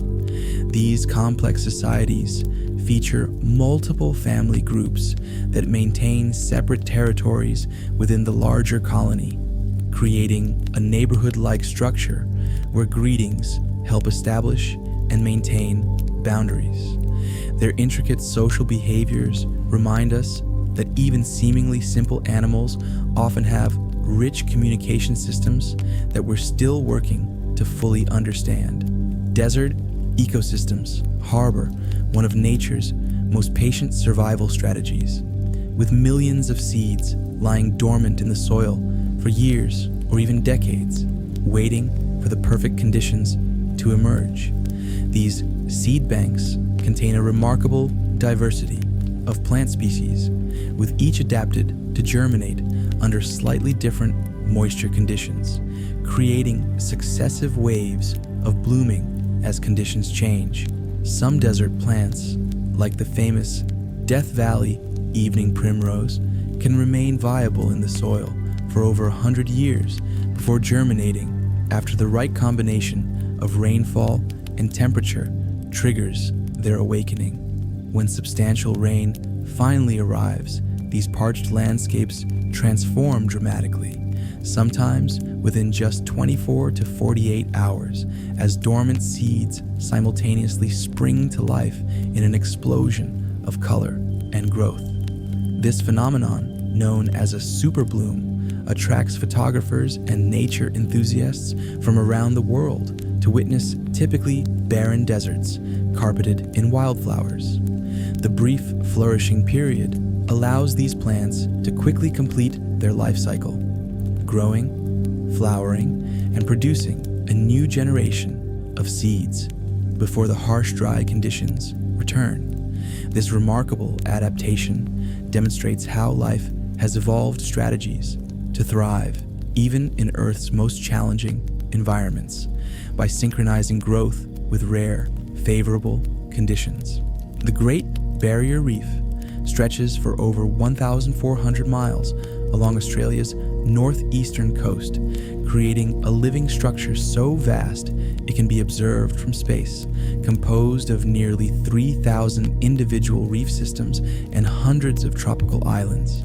This underwater metropolis houses approximately 500 fish species, 4,000 mollusk species, and countless other marine organisms.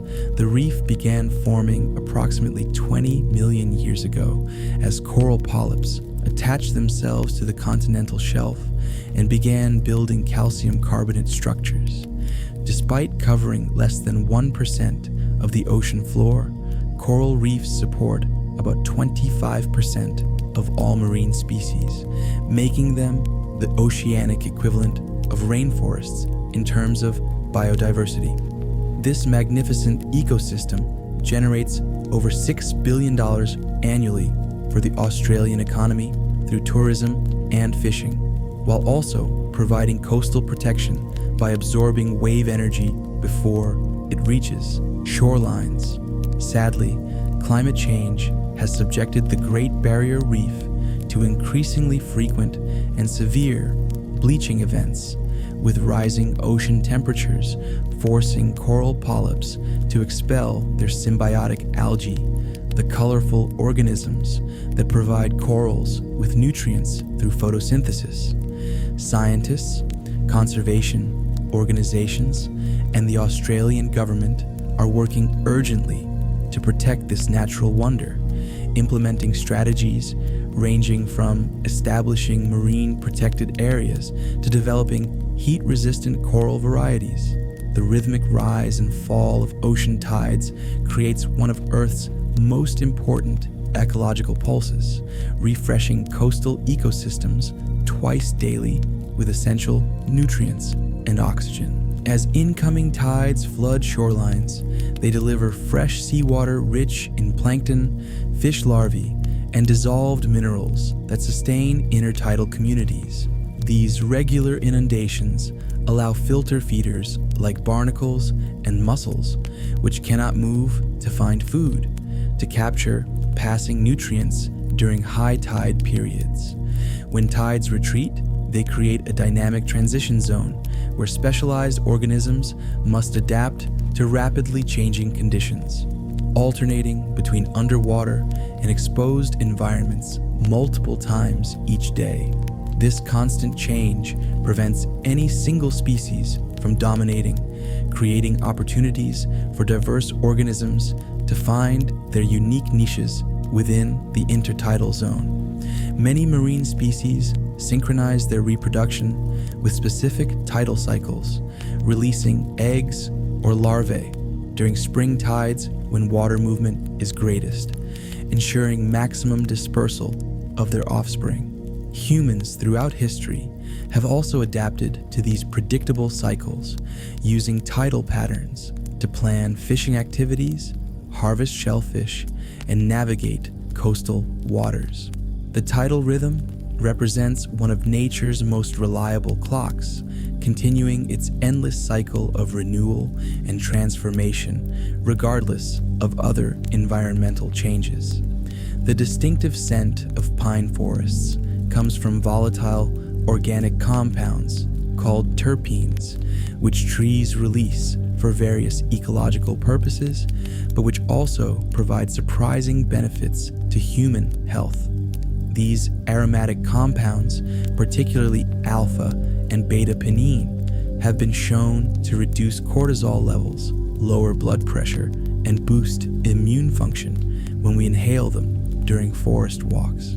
Japanese researchers have extensively studied this phenomenon, called Shinrin-yoku, or forest bathing, documenting how spending time among pine trees increases production of anti-cancer proteins, improves mood, and enhances cognitive performance. The concentration of these beneficial compounds is highest in old-growth coniferous forests, where massive trees continuously release them into the surrounding air. Trees produce these compounds partially as communication signals to warn neighboring trees about insect attacks, and partially to inhibit the growth of competing vegetation. Beneficial side effects for human visitors were likely never their evolutionary intention. Beyond their psychological benefits, these compounds also possess antimicrobial properties that can help reduce airborne pathogens, potentially explaining the historical practice of building tuberculosis sanatoriums in pine forests.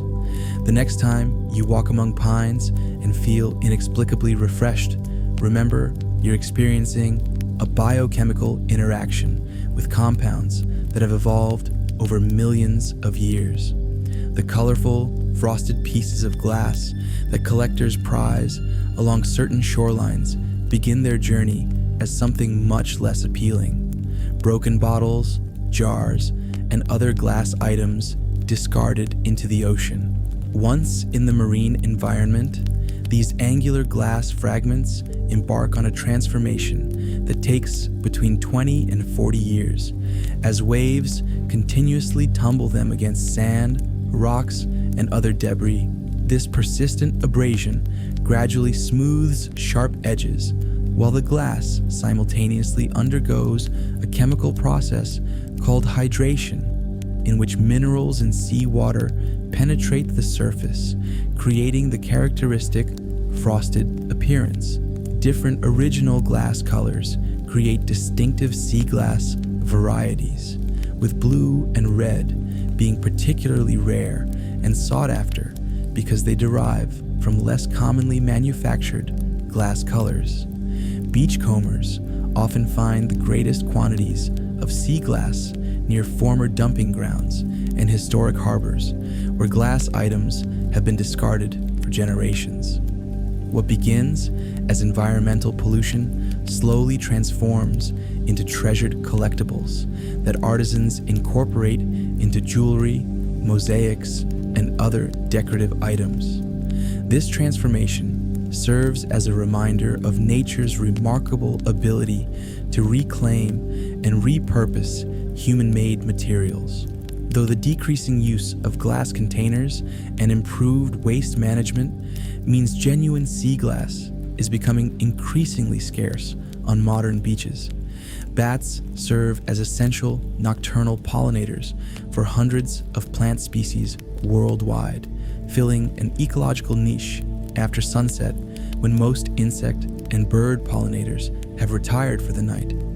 Over 500 plant species depend partially or entirely on bats for pollination, including economically important crops like bananas, mangoes, and agave, used to produce tequila. These night-blooming plants have evolved specific features to attract their winged pollinators, including pale colors visible in low light, strong fragrances that carry long distances, and flowers that open only after sunset. Many bat-pollinated flowers produce copious amounts of nectar and position their reproductive structures where they'll contact the bat's fur as it feeds, ensuring pollen transfer between visits. Nectar-feeding bats possess specialized adaptations for this diet, including elongated snouts, reduced teeth, and brush-like tongues that efficiently collect liquid food. In tropical rainforests, bat pollination becomes particularly crucial as they can travel long distances between widely spaced flowering trees, maintaining genetic connectivity in fragmented forests. The critical ecological services provided by these often misunderstood mammals highlight why conservation efforts to protect bat populations benefit not just the animals themselves, but entire ecosystems and the agricultural products humans derive from them. The ocean's ever-changing colors result from a complex interaction between water, light, and the atmosphere, creating a dynamic palette that shifts throughout the day. Pure water absorbs longer wavelengths of light, the reds and oranges, while scattering shorter blue wavelengths, which explains the deep blue color of the open ocean where water is clearest. Near coastlines, various factors introduce additional hues. Suspended sediments create yellow or brown tones, while microscopic algae can can tint water green or even red during bloom events. The ocean's surface acts as both a mirror and a window, reflecting the color of the sky above, while also revealing the water's depths below, creating an ever-changing blend of reflected and transmitted light. This relationship explains why the same stretch of ocean appears dramatically different as clouds pass overhead or as the sun changes position throughout the day. At sunrise and sunset, when sunlight travels through more atmosphere before reaching the water, the orange and red wavelengths that remain create the spectacular golden reflections that have inspired countless artists and photographers. The ocean's color serves as more than just a visual delight. Scientists use subtle variations in ocean color measured from satellites to monitor phytoplankton populations, track pollution, and even predict fishery productivity across global seas. The remarkable metabolic adaptations of tortoises allow them to survive food scarcity through extraordinary periods of fasting that would be fatal to most vertebrates. These long-lived reptiles can slow their metabolism to a fraction of its normal rate when food becomes unavailable, redirecting their limited energy to essential life functions while temporarily suspending growth and reproductive activities. Their large, specialized livers store significant glycogen reserves that can be gradually converted to glucose during extended fasting periods. Additionally, tortoises can break down uric acid, normally a waste product, back into usable proteins when dietary protein becomes unavailable, essentially recycling their own waste products for nutrition. Desert-dwelling species have evolved particularly impressive fasting abilities, with documented cases of Galapagos tortoises surviving more than a year without food or water when necessary. This metabolic flexibility enables tortoises to thrive in harsh environments with unpredictable food availability, contributing to their remarkable longevity. Many species regularly live over 100 years. These adaptations reflect millions of years of evolution in environments where patience and physiological efficiency proved more valuable than speed or constant activity, creating animals that embody the virtues of slowness and stability in a world that often values rapidity and constant change. Dragonflies represent the animal kingdom's most accomplished aerial acrobats, having perfected the art of flight over their 300 million year evolutionary history. These remarkable insects can hover perfectly still, fly backward, change direction instantaneously, and even mate in mid-air, capabilities that surpass most modern aircraft.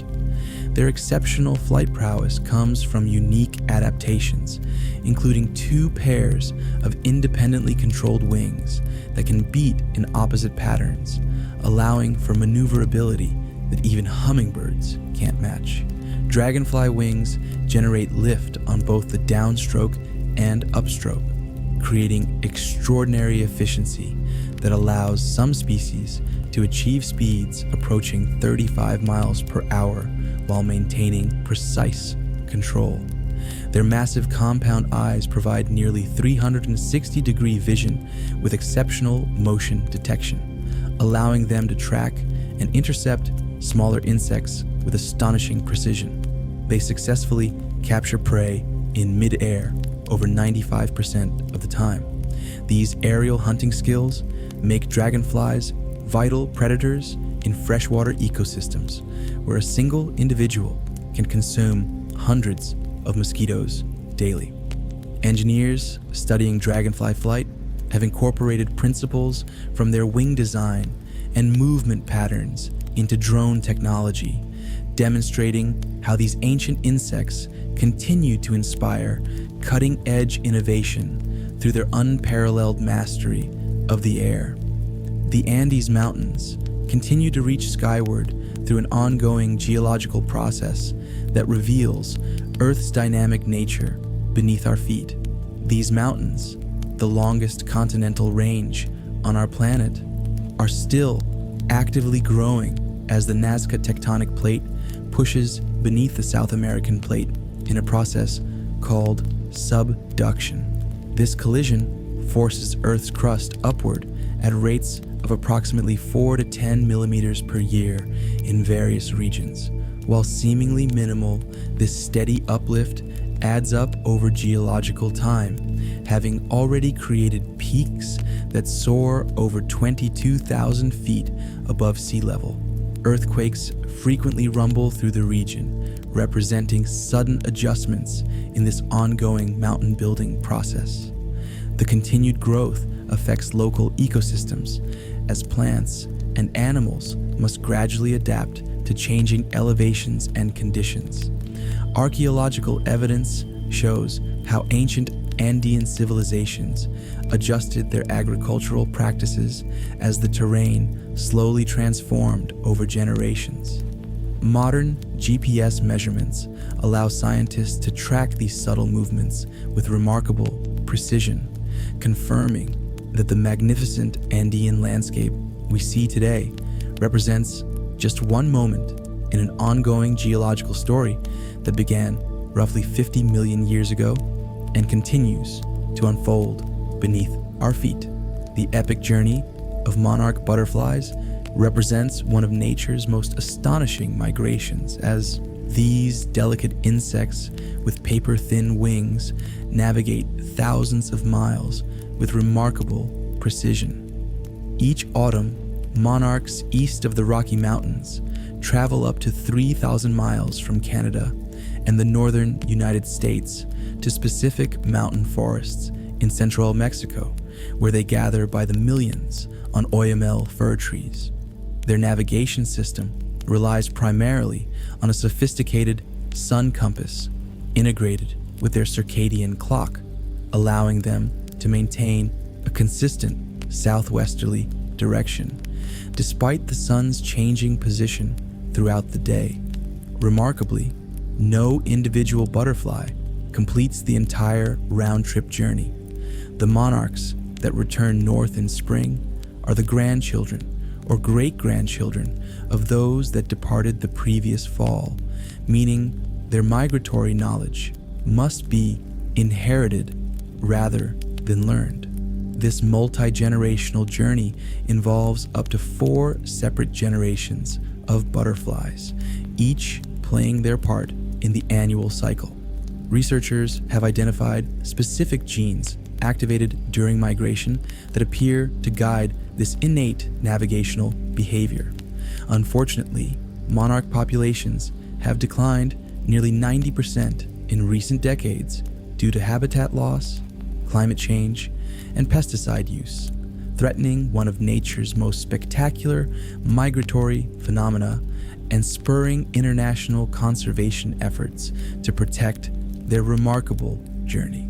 The colorful arc of a rainbow forms through a precise geometric relationship between the observer, the sun, and water droplets in the atmosphere.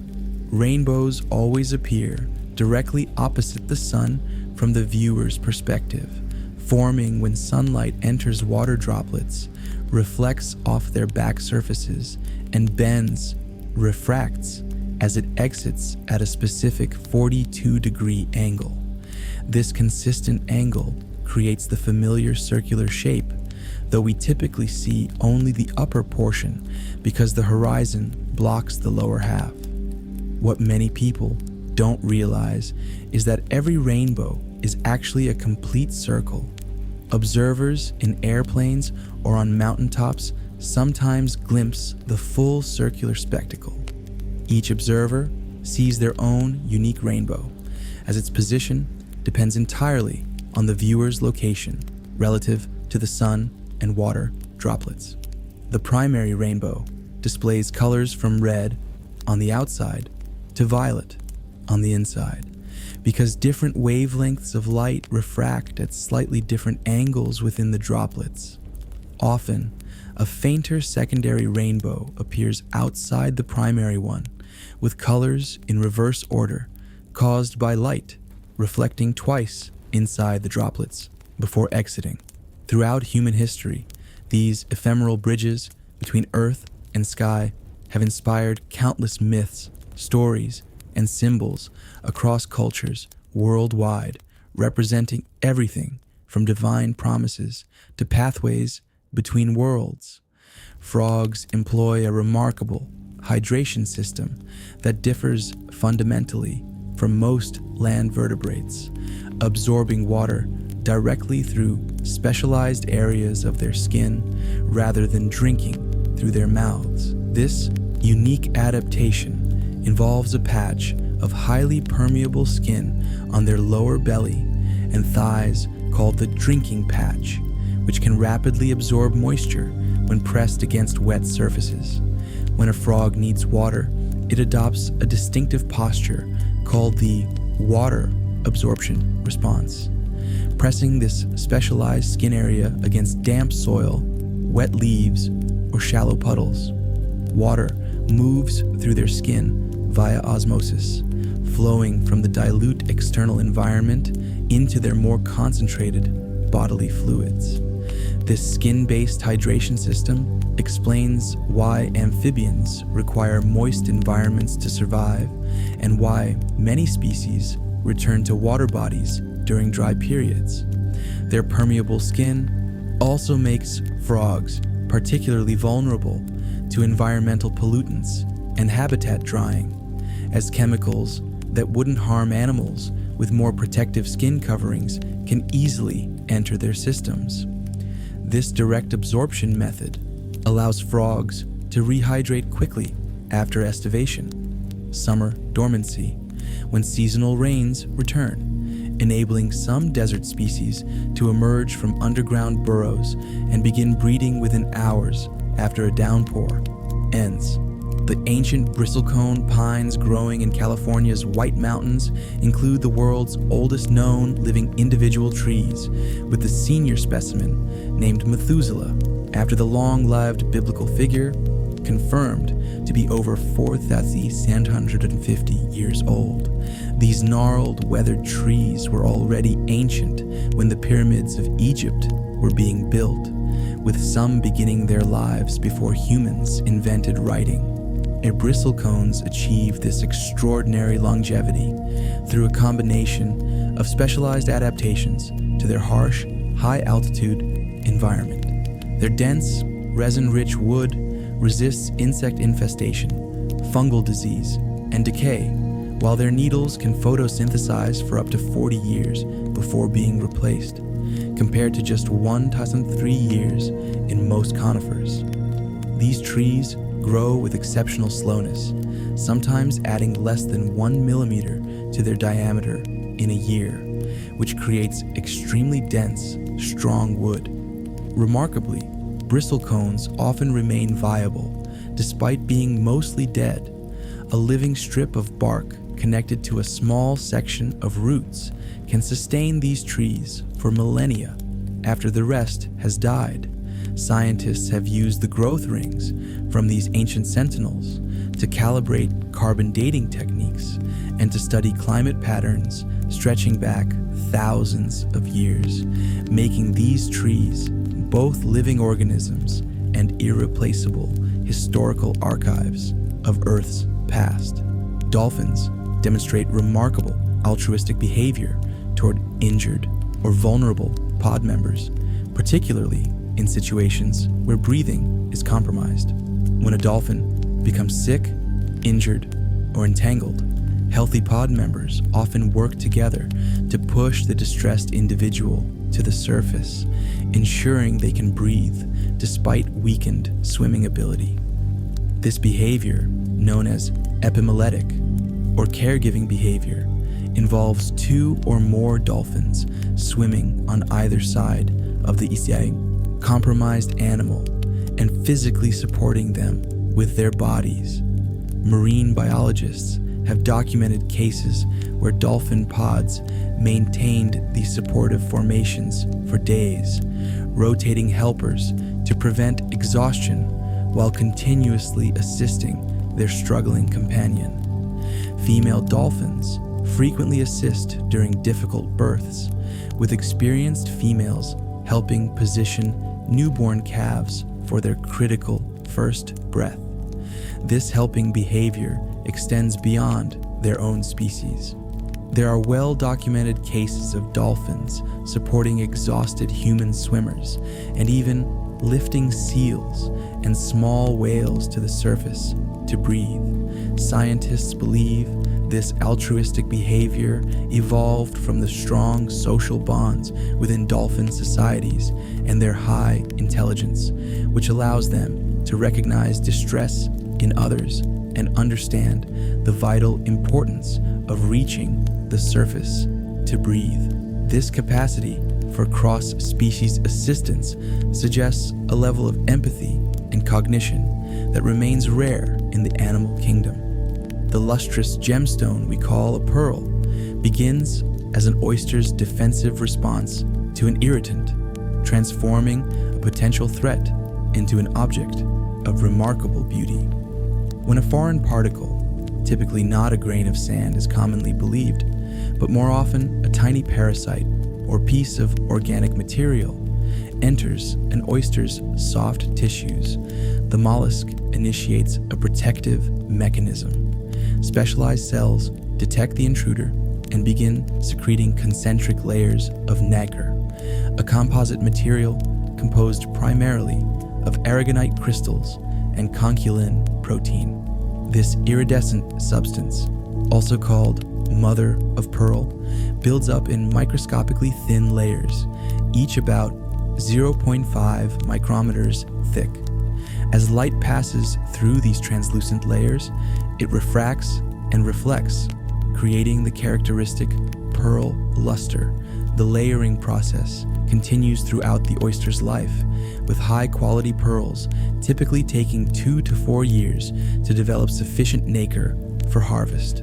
Wild pearls occur in less than 1 in every 10,000 oysters, explaining their historical rarity and value. Though cultured pearl farming now introduces artificial irritants to stimulate pearl creation, the metaphorical significance of pearls, beauty emerging from adversity, has made them powerful symbols across diverse cultures, appearing in everything from religious texts to modern jewelry as emblems of transformation and hidden value revealed through pressure and time. Forest fires, though often viewed as purely destructive events, actually play a vital ecological role in many ecosystems, triggering regeneration processes that maintain forest health and biodiversity. Certain plant species have evolved to depend specifically on the intense heat of wildfires to reproduce, a phenomenon known as pyrophytic adaptation. The jack pine and lodgepole pine produce serotinous cones, sealed with a special resin that melts only in the extreme temperatures of a forest fire, releasing seeds that have been protected inside for years or even decades. Without this heat-triggered release, these seeds would remain trapped indefinitely. Similarly, certain chaparral plants in Mediterranean-type ecosystems produce seeds with hard outer coatings that crack only after exposure to the chemicals in smoke or the intense heat of fire. Beyond seed release, fires clear forest floors of accumulated debris, return nutrients to the soil through ash, and reduce competition from shade-tolerant species that might otherwise dominate the understory. This ecological reset allows sunlight to reach the forest floor, creating ideal conditions for new growth and increased plant diversity. Many forest ecosystems have adapted to regular fire intervals over thousands of years, developing a natural regeneration cycle that human fire suppression policies have unintentionally disrupted, leading to more catastrophic fires when they eventually occur. The distinctively fresh scent that permeates coastal air results from a combination of natural chemical processes unique to the seaside environment.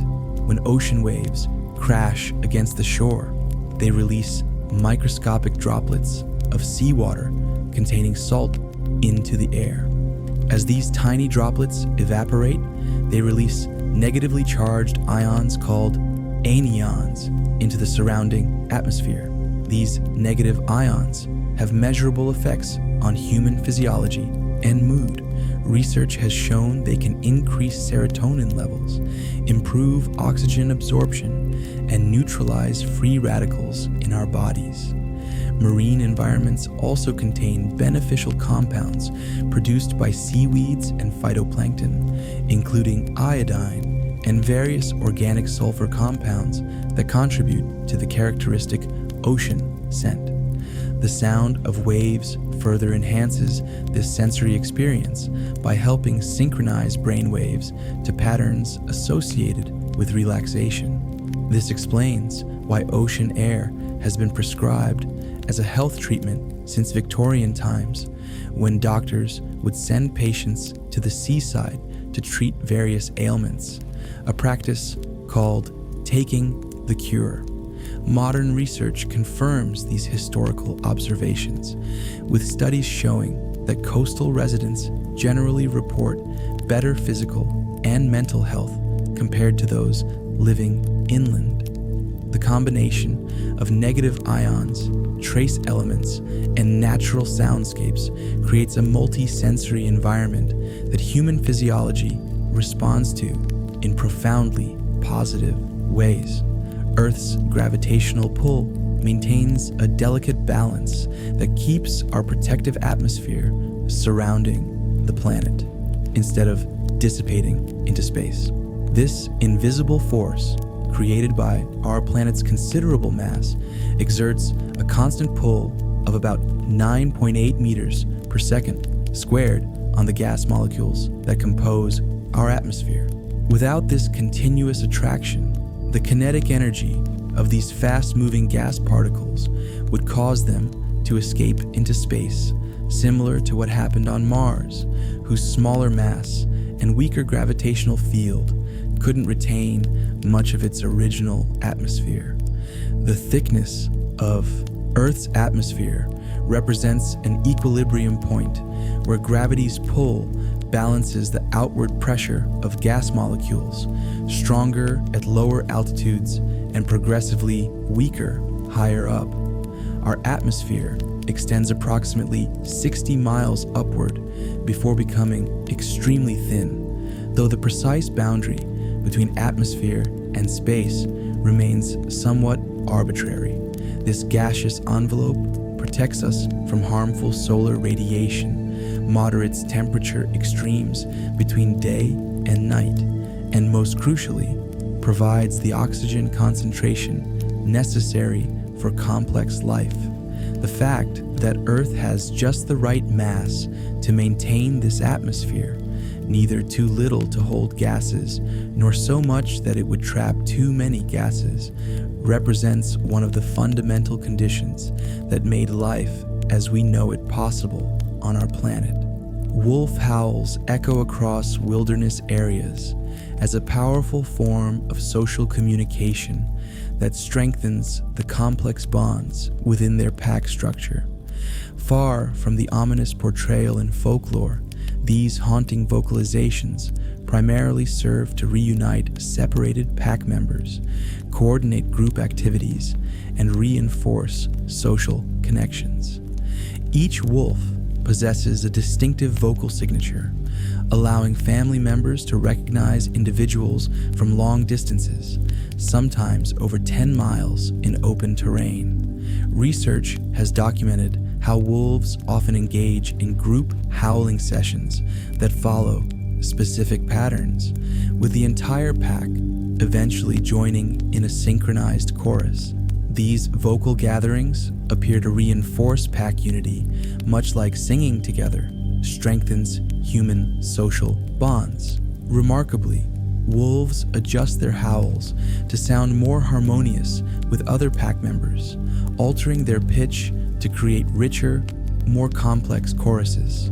Scientists studying captive wolf packs have observed increased affectionate behaviors following these group vocalizations, suggesting the activity releases bonding hormones like oxytocin. For wildlife enthusiasts lucky enough to hear wolf howls in the wild, the experience provides a rare glimpse into the sophisticated social lives of these intelligent, highly cooperative predators. The vast tropical rainforests that encircle our planet near the equator function as Earth's respiratory system, generating approximately 1/5 of the world's oxygen through photosynthesis. These lush ecosystems cover just 6% of Earth's land surface, but contain over half of all known plant and animal species. The oxygen production happens primarily in the canopy, where billions of leaves capture sunlight and convert carbon dioxide into oxygen and plant tissue. A single mature rainforest tree can release over 20 kilograms of oxygen daily, enough to support 2 human beings. This vital ecological service extends beyond just oxygen generation. Rainforests also capture and store enormous amounts of carbon that would otherwise contribute to climate change. The Amazon rainforest alone contains roughly 76 billion tons of carbon in its trees and soil, equivalent to nearly 8 years of global fossil fuel emissions at current rates. Rainforests also regulate regional rainfall patterns through evapotranspiration, where trees pull groundwater up through their roots and release it as vapor through their leaves, creating flying rivers that supply moisture to agricultural regions thousands of miles away. Despite their critical importance to global climate regulation, tropical rainforests continue to face unprecedented deforestation, with an area approximately the size of 40 football fields cleared every minute worldwide. Starfish demonstrate one of nature's most remarkable regenerative abilities, capable of regrowing entire limbs, and in some species, even regenerating a complete body from a single severed arm. This extraordinary capability stems from special cells called neoblasts, which can transform into whatever type of cell is needed for rebuilding the missing portion. The regeneration process begins immediately after injury, with the starfish forming a protective clot at the wound site within minutes. Within days, a small bud appears at the injury site, gradually growing and developing into a fully functional replacement arm over several months. This new limb contains all the complex components of the original: tube feet for movement, sensory organs, and even extensions of the digestive system. Some starfish species can regenerate arms that constitute up to 75% of their total body mass.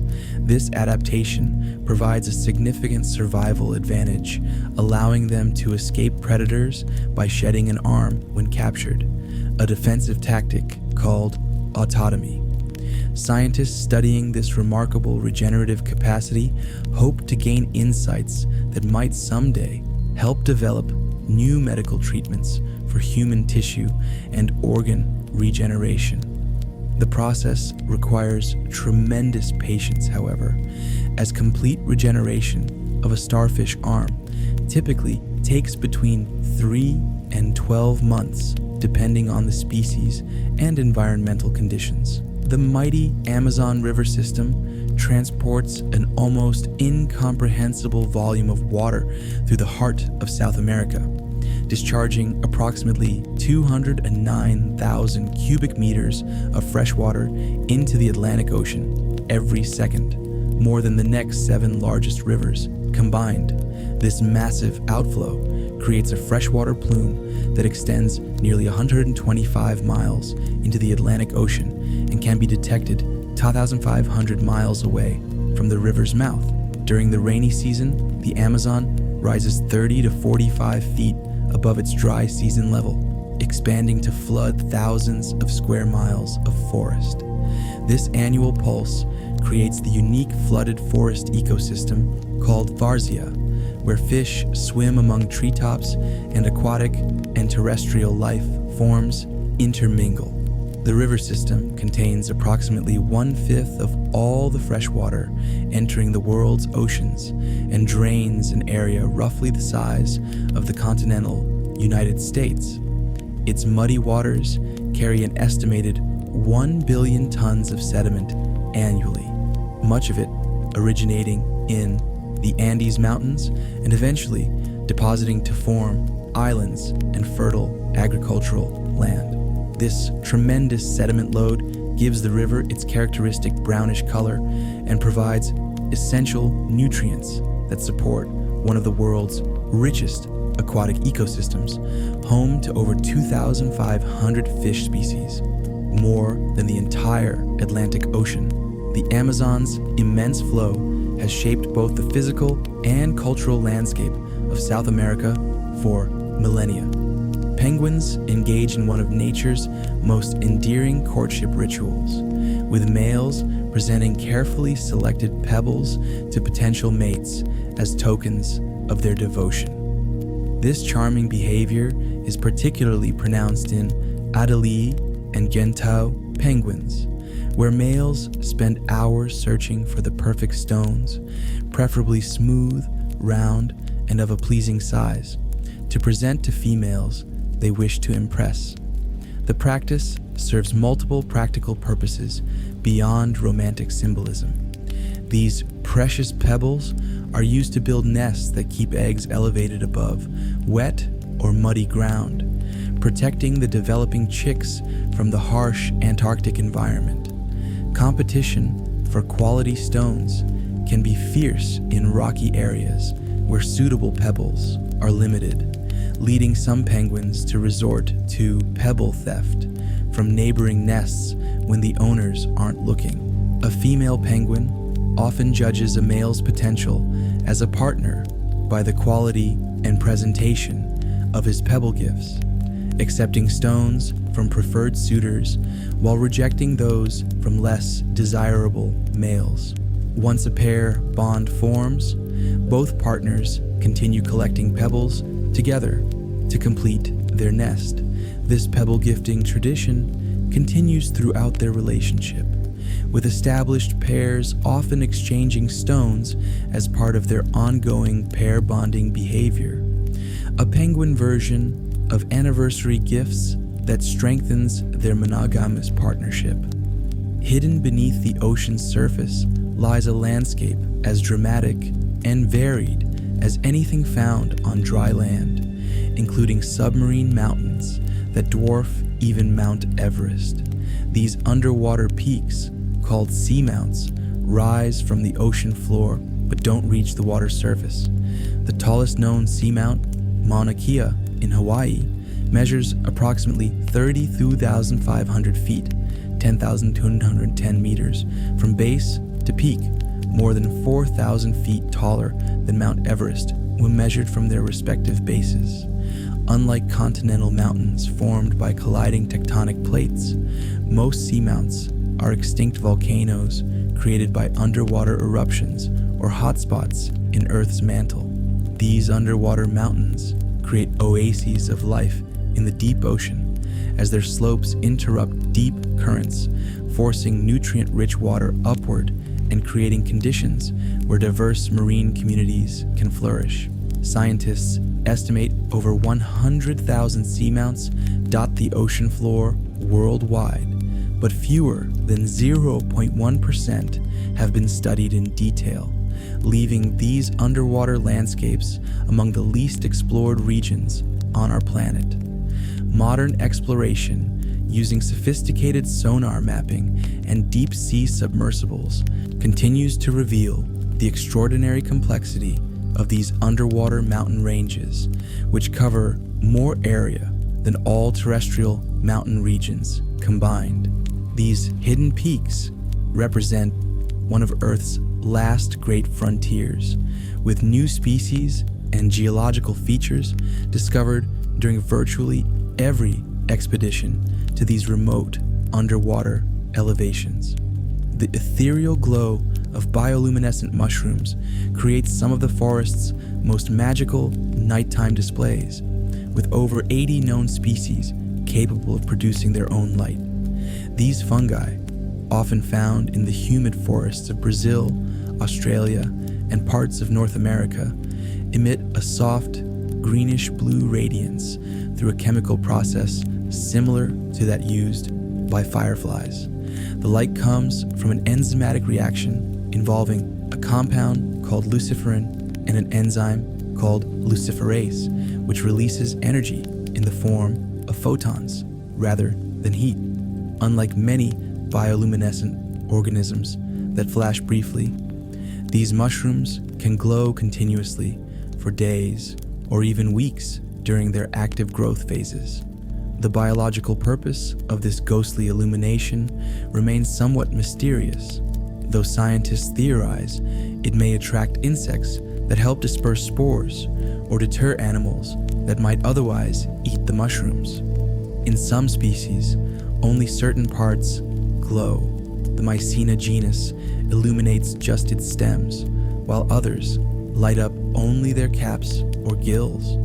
Throughout history, these glowing fungi have inspired folklore worldwide, from Australia's ghost mushrooms to the foxfire described in European tales. Before electric lighting, people occasionally used collections of these luminous fungi to mark pathways through forests at night, creating natural lanterns that required no flame. Modern research into these fungi's light-producing mechanisms has applications ranging from medical imaging to developing more energy-efficient lighting technologies. The sky's beautiful blue color results from a fascinating interaction between sunlight and our atmosphere called Rayleigh scattering. Sunlight contains all colors of the visible spectrum, appearing white to our eyes when combined. As these light waves enter Earth's atmosphere, they collide with air molecules and tiny particles suspended in the air. During these collisions, the shorter blue wavelengths scatter more readily than the longer red and orange wavelengths, about 4 times more efficiently, sending blue light bouncing in many directions throughout the sky. This scattered blue light reaches our eyes from all directions, creating the perception of a blue dome above us. The effect strengthens with the amount of atmosphere light travels through, which explains why the sky directly overhead appears a deeper blue than the horizon, where light passes through more air and scattering dilutes the color. This same scattering effect explains the dramatic color shifts at sunrise and sunset, when sunlight must travel through much more atmosphere to reach our eyes. At these times, the shorter blue wavelengths scatter away completely, leaving only the longer orange and red wavelengths to reach our eyes directly, painting the sky with the spectacular warm hues that have inspired artists and poets throughout human history. The world's great deserts migrate across landscapes through the persistent action of wind patterns that gradually reshape sand dune formations. These enormous sand structures, some reaching heights of over 1,000 feet, move through a continuous process as prevailing winds erode sand particles from the windward side and deposit them on the leeward slope. This grain-by-grain transportation can shift entire dunes several meters annually in the direction of the prevailing wind. The Sahara Desert, Earth's largest non-polar desert, has expanded and contracted dramatically throughout history, influenced by long-term climate oscillations and changing wind patterns. Archaeological evidence reveals that areas now covered by barren sand dunes were once fertile grasslands supporting human settlements and diverse wildlife just 6,000 years ago. Satellite imagery shows the Sahara's southern boundary continuing to shift, currently advancing southward into the Sahel region of Africa at rates of up to 30 miles per year in some locations. Wind also carries desert dust particles across vast distances. Saharan sand regularly fertilizes the Amazon rainforest with essential nutrients after journeying over 3,000 miles across the Atlantic Ocean. This constant motion of desert landscapes reminds us that Earth's seemingly most permanent features remain in perpetual flux, responding to the persistent sculpture of wind that patiently rearranges countless individual grains of sand into ever-changing formations. The spectacular color transformation that paints deciduous forests in autumn hues represents a carefully orchestrated nutrient conservation strategy by trees preparing for winter dormancy. As days shorten and temperatures drop, deciduous trees begin breaking down chlorophyll, the green pigment responsible for photosynthesis, and reabsorbing its valuable nutrients, particularly nitrogen and phosphorus, which are stored in the trunk and roots for reuse in spring. The breakdown of chlorophyll reveals previously hidden pigments in the leaves, carotenoids, which create yellow and orange colors, and anthocyanins, which produce reds and purples. Interestingly, while carotenoids are present in leaves year-round but masked by chlorophyll, trees actively produce anthocyanins in autumn as a form of sunscreen to protect leaves during nutrient recovery. Weather conditions strongly influence fall color intensity. The most vibrant displays typically follow warm, sunny days and cool, but not freezing, nights. Different tree species produce characteristic autumn colors. Maples turn brilliant red, aspens glow golden yellow, and oaks develop deep russet tones. This nutrient recycling process saves trees tremendous energy, as they would otherwise need to extract these essential elements from the soil to produce entirely new chlorophyll in spring.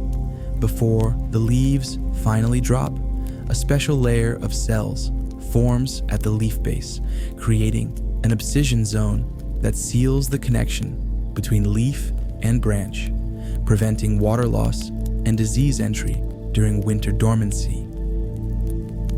Young elephant calves frequently engage in a comforting behavior that mirrors human infant development, sucking on their trunks for reassurance and emotional regulation.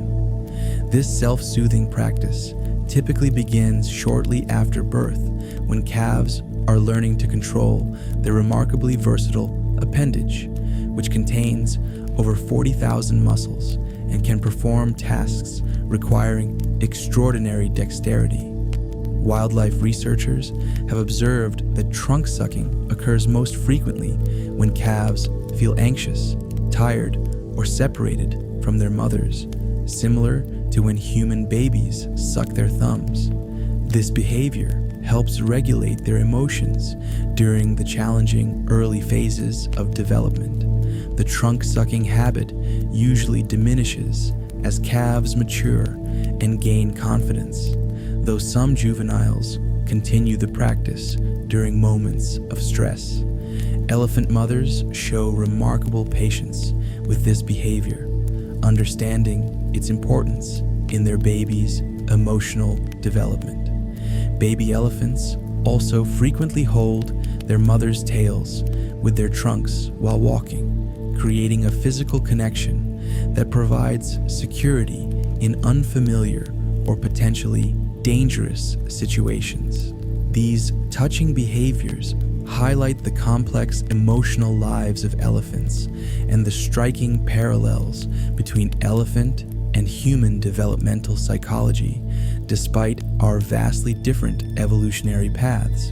The invisible shield protecting life on Earth's surface from harmful cosmic radiation operates silently above our heads, created by our planet's magnetic field, generated by the movement of liquid iron in Earth's outer core, a process called the geodynamo.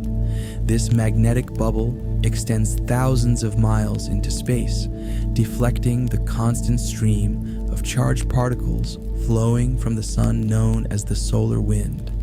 Without this protective barrier, these high-energy particles would gradually strip away our atmosphere, as happened on Mars when its internal dynamo shut down billions of years ago. The magnetic field redirects most harmful radiation toward Earth's poles, creating the spectacular aurora displays visible at high latitudes when solar particles interact with our upper atmosphere. Fascinatingly, this protective shield isn't static. Geological evidence reveals that Earth's magnetic field occasionally weakens and even reverses polarity completely, with the north and south magnetic poles switching positions every few 100,000 years. We're actually overdue for such a reversal, as the last one occurred approximately 780,000 years ago, and scientists have documented a 9% decrease in field strength over the past 200 years.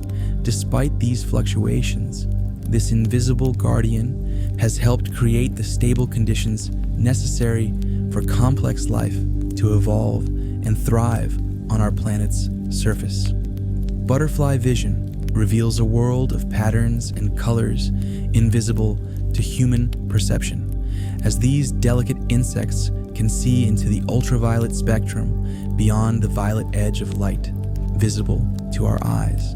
This expanded vision results from having 5 or 6 types of photoreceptors in their compound eyes, compared to the 3 color receptors in human eyes.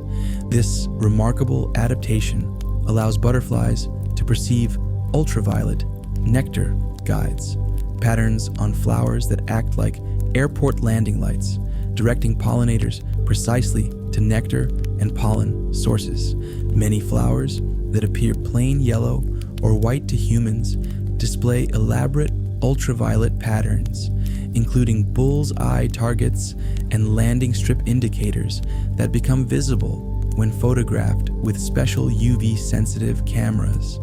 Butterflies also use ultraviolet signals for mate selection, as their wings often display species-specific UV patterns that help them recognize appropriate partners.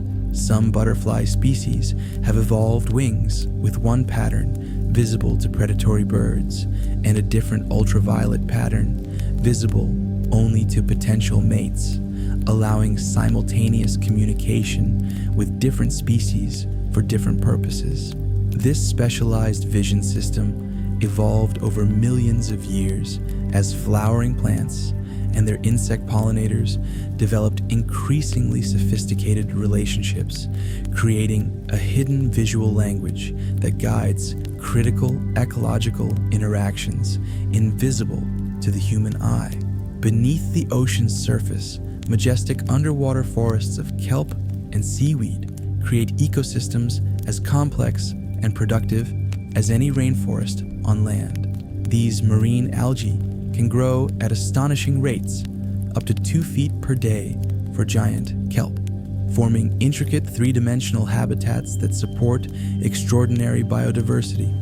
Swaying gracefully with ocean currents, these underwater forests provide shelter, nursery grounds, and hunting territory for thousands of species, from microscopic crustaceans to sea otters and fish.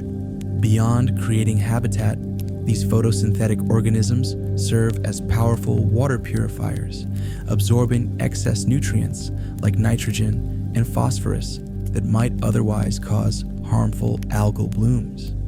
They also function as remarkably effective carbon sinks, sequestering carbon dioxide from seawater and helping mitigate ocean acidification in their immediate vicinity.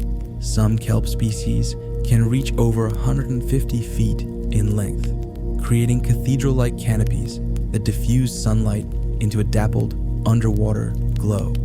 These underwater forests face increasing threats from warming ocean temperatures, coastal development, and pollution, prompting conservation efforts worldwide to protect these vital marine ecosystems. Some innovative restoration projects involve underwater gardening techniques to re-establish damaged kelp forests, recognizing their critical importance to coastal marine ecosystems and human communities that depend on the fish populations they support. Life on Earth began in the ancient oceans approximately 3.5 to 4 billion years ago, when our young planet's seas provided the perfect chemical laboratory for the emergence of the first living cells.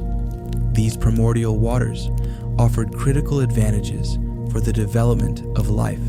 They protected fragile organic molecules from harmful ultraviolet radiation that bathed the early Earth before an ozone layer formed, while simultaneously concentrating the building blocks of life and facilitating the chemical reactions necessary for biological processes.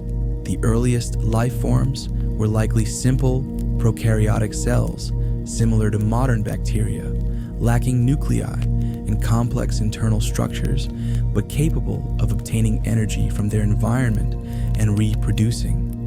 These microscopic pioneers evolved in a world vastly different from today's oceans, with little or no free oxygen, higher temperatures, and a chemical composition influenced by constant volcanic activity. Evidence for these ancient origins comes from several sources, including fossilized microbial mats called stromatolites, dating back 3.5 billion years, and molecular clock analyses of genetic sequences. For over 1 billion years, all life remained confined to the oceans, gradually increasing in complexity before some organisms finally began colonizing land around 450 million years ago. This aquatic beginning connects all living things through a profound evolutionary heritage. Every organism alive today, from bacteria to blue whales to humans, can trace its ancestry back to those first simple cells that emerged in Earth's ancient seas. The distinctive, clean, sharp scent that often precedes a thunderstorm, frequently described as fresh, electric, or metallic, primarily comes from ozone produced by lightning and brought to ground level by storm-driven air circulation. Ozone, O3, forms when lightning's electrical discharge splits oxygen molecules, O2, in the atmosphere, allowing the free oxygen atoms to recombine into this 3-atom configuration. The human nose can detect ozone concentrations as low as 10 parts per billion, making it perceptible even when lightning remains distant. This pre-storm aroma has been recognized throughout human history, often interpreted as a sign of impending weather change before modern meteorology existed. The scientific name for this scent, petrichor, actually refers to a different but related phenomenon: the earthy smell released when rain falls on dry soil. Together, these distinctive aromas create the complex olfactory experience we associate with approaching storms. Interestingly, these scent molecules often travel ahead of rainfall, carried by cool downdrafts from developing thunderclouds, which explains why we can sometimes smell rain before it arrives. Our sensitivity to these subtle atmospheric changes likely evolved as a survival advantage, allowing our ancestors to seek shelter before dangerous weather arrived. Even in our modern world of weather apps and forecasts, many people still instinctively recognize this distinctive scent as nature's own early warning system. The moon's stabilizing influence on Earth extends far beyond controlling tides, as our unusually large natural satellite moderates the wobble in our planet's rotation in a way that has profoundly shaped the development of life. Earth spins on an axis currently tilted at about 23.5 degrees relative to its orbital plane, which creates our seasons as different hemispheres receive varying amounts of sunlight throughout the year. Without the moon's gravitational influence, computer models suggest this tilt would fluctuate dramatically over relatively short geological time spans, potentially swinging between 0 and 85 degrees. Such extreme variations would create wildly unpredictable climate patterns, with some periods having no seasons at all, followed by others where a single hemisphere might experience perpetual daylight, while the opposite hemisphere remained in darkness for years. Mars, which lacks a large stabilizing moon, demonstrates this chaotic behavior, with its axial tilt shifting by as much as 60 degrees over millions of years. The Earth-Moon relationship has maintained our planet's tilt within a narrow 2-degree range for billions of years, creating the stable, predictable, seasonal cycles that allowed complex life to evolve. This celestial partnership represents one of the fortunate cosmic accidents that helped make Earth such a hospitable planet for advanced life forms, highlighting how astronomical factors beyond our atmosphere have shaped the evolutionary story of all living things. The world's rivers exist as just one phase in water's eternal journey through the global hydrological cycle, their seemingly final journey to the sea merely a transition to new forms.